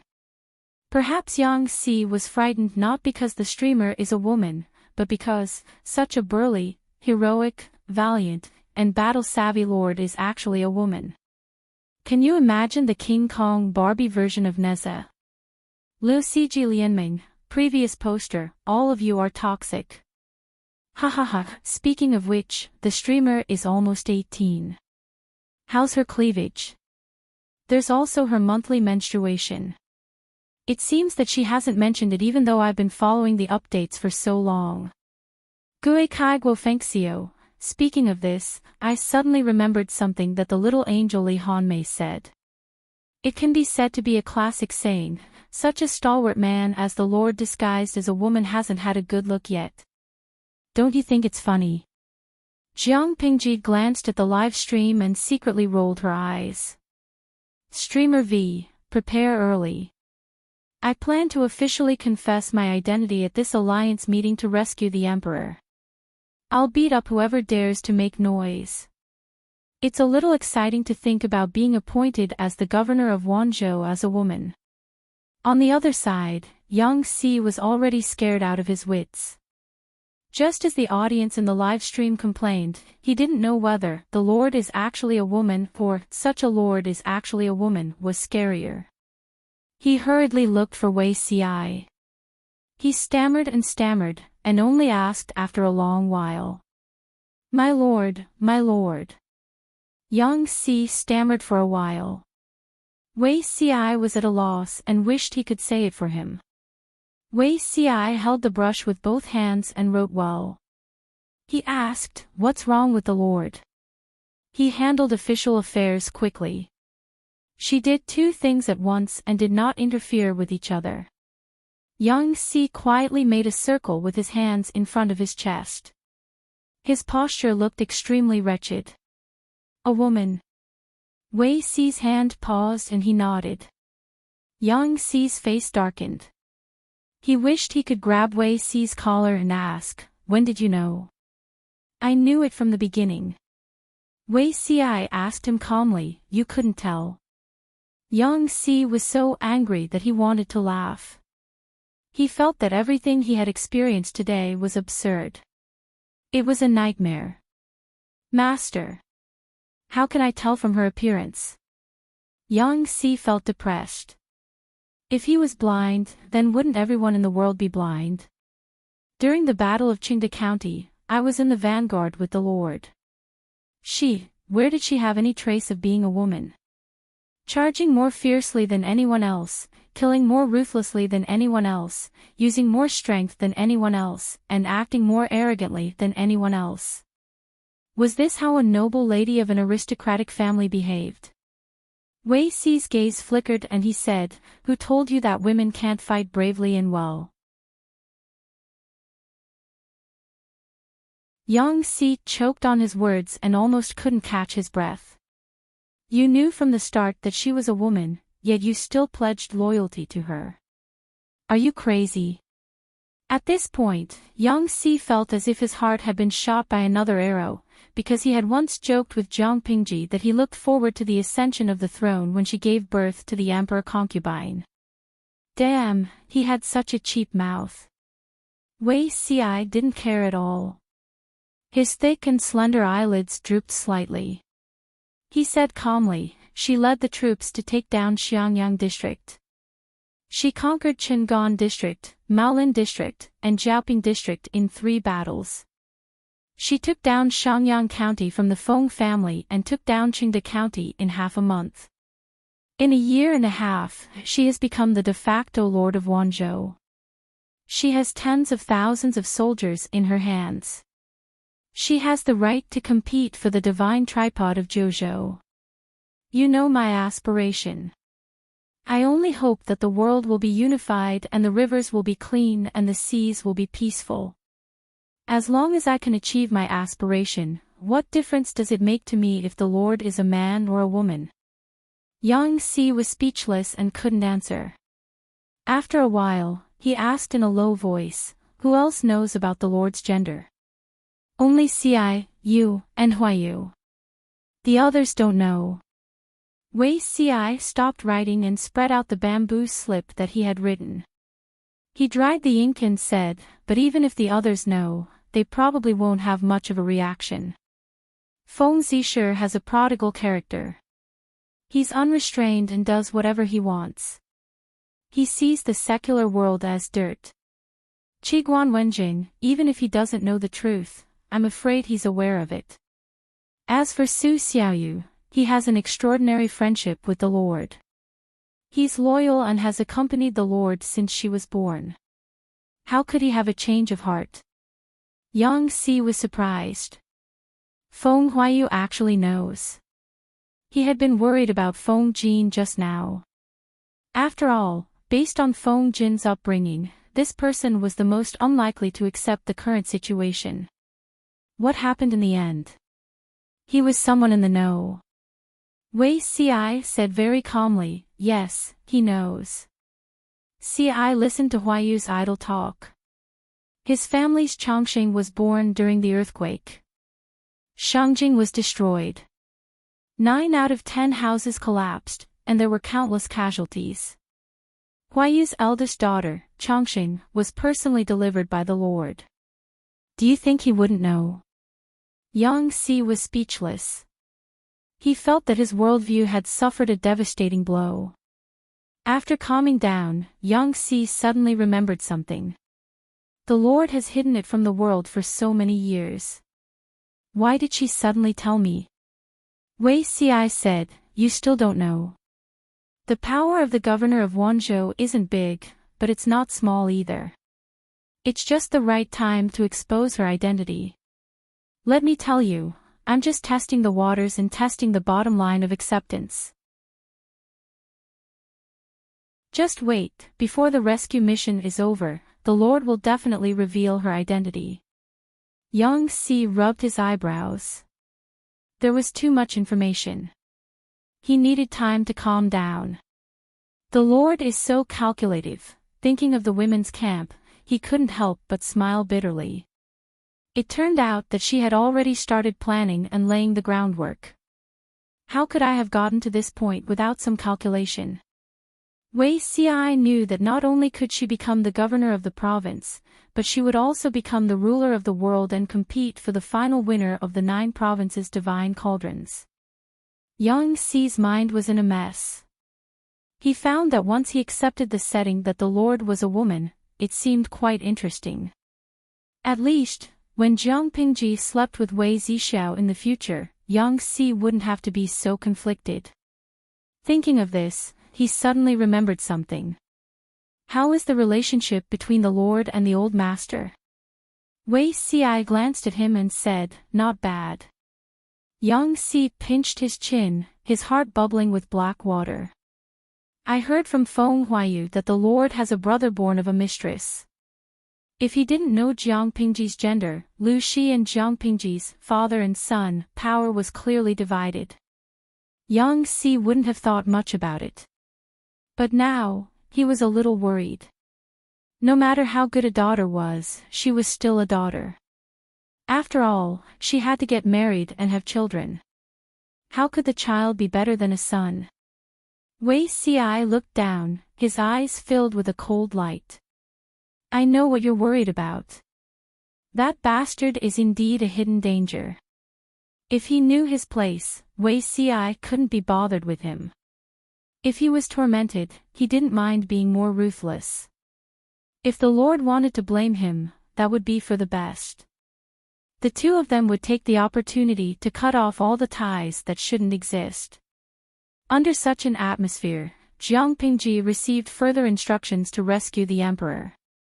Many forces prepared to gather at Huangshui to discuss important matters. Huangshui. Jiang Pingji glanced at the map of Dongqing. Huangshui was a tributary of Dongqing's mother river. It was only a little narrower than the main trunk. You're tuning into the Dreamy Chapters YouTube channel. We're so grateful for your support, and don't forget to subscribe to join us on this incredible journey through captivating stories. Your generosity through donations truly makes a world of difference, as it's the primary source of revenue that allows me to expand and enhance this channel for you. Thank you from the bottom of my heart for being a part of this adventure.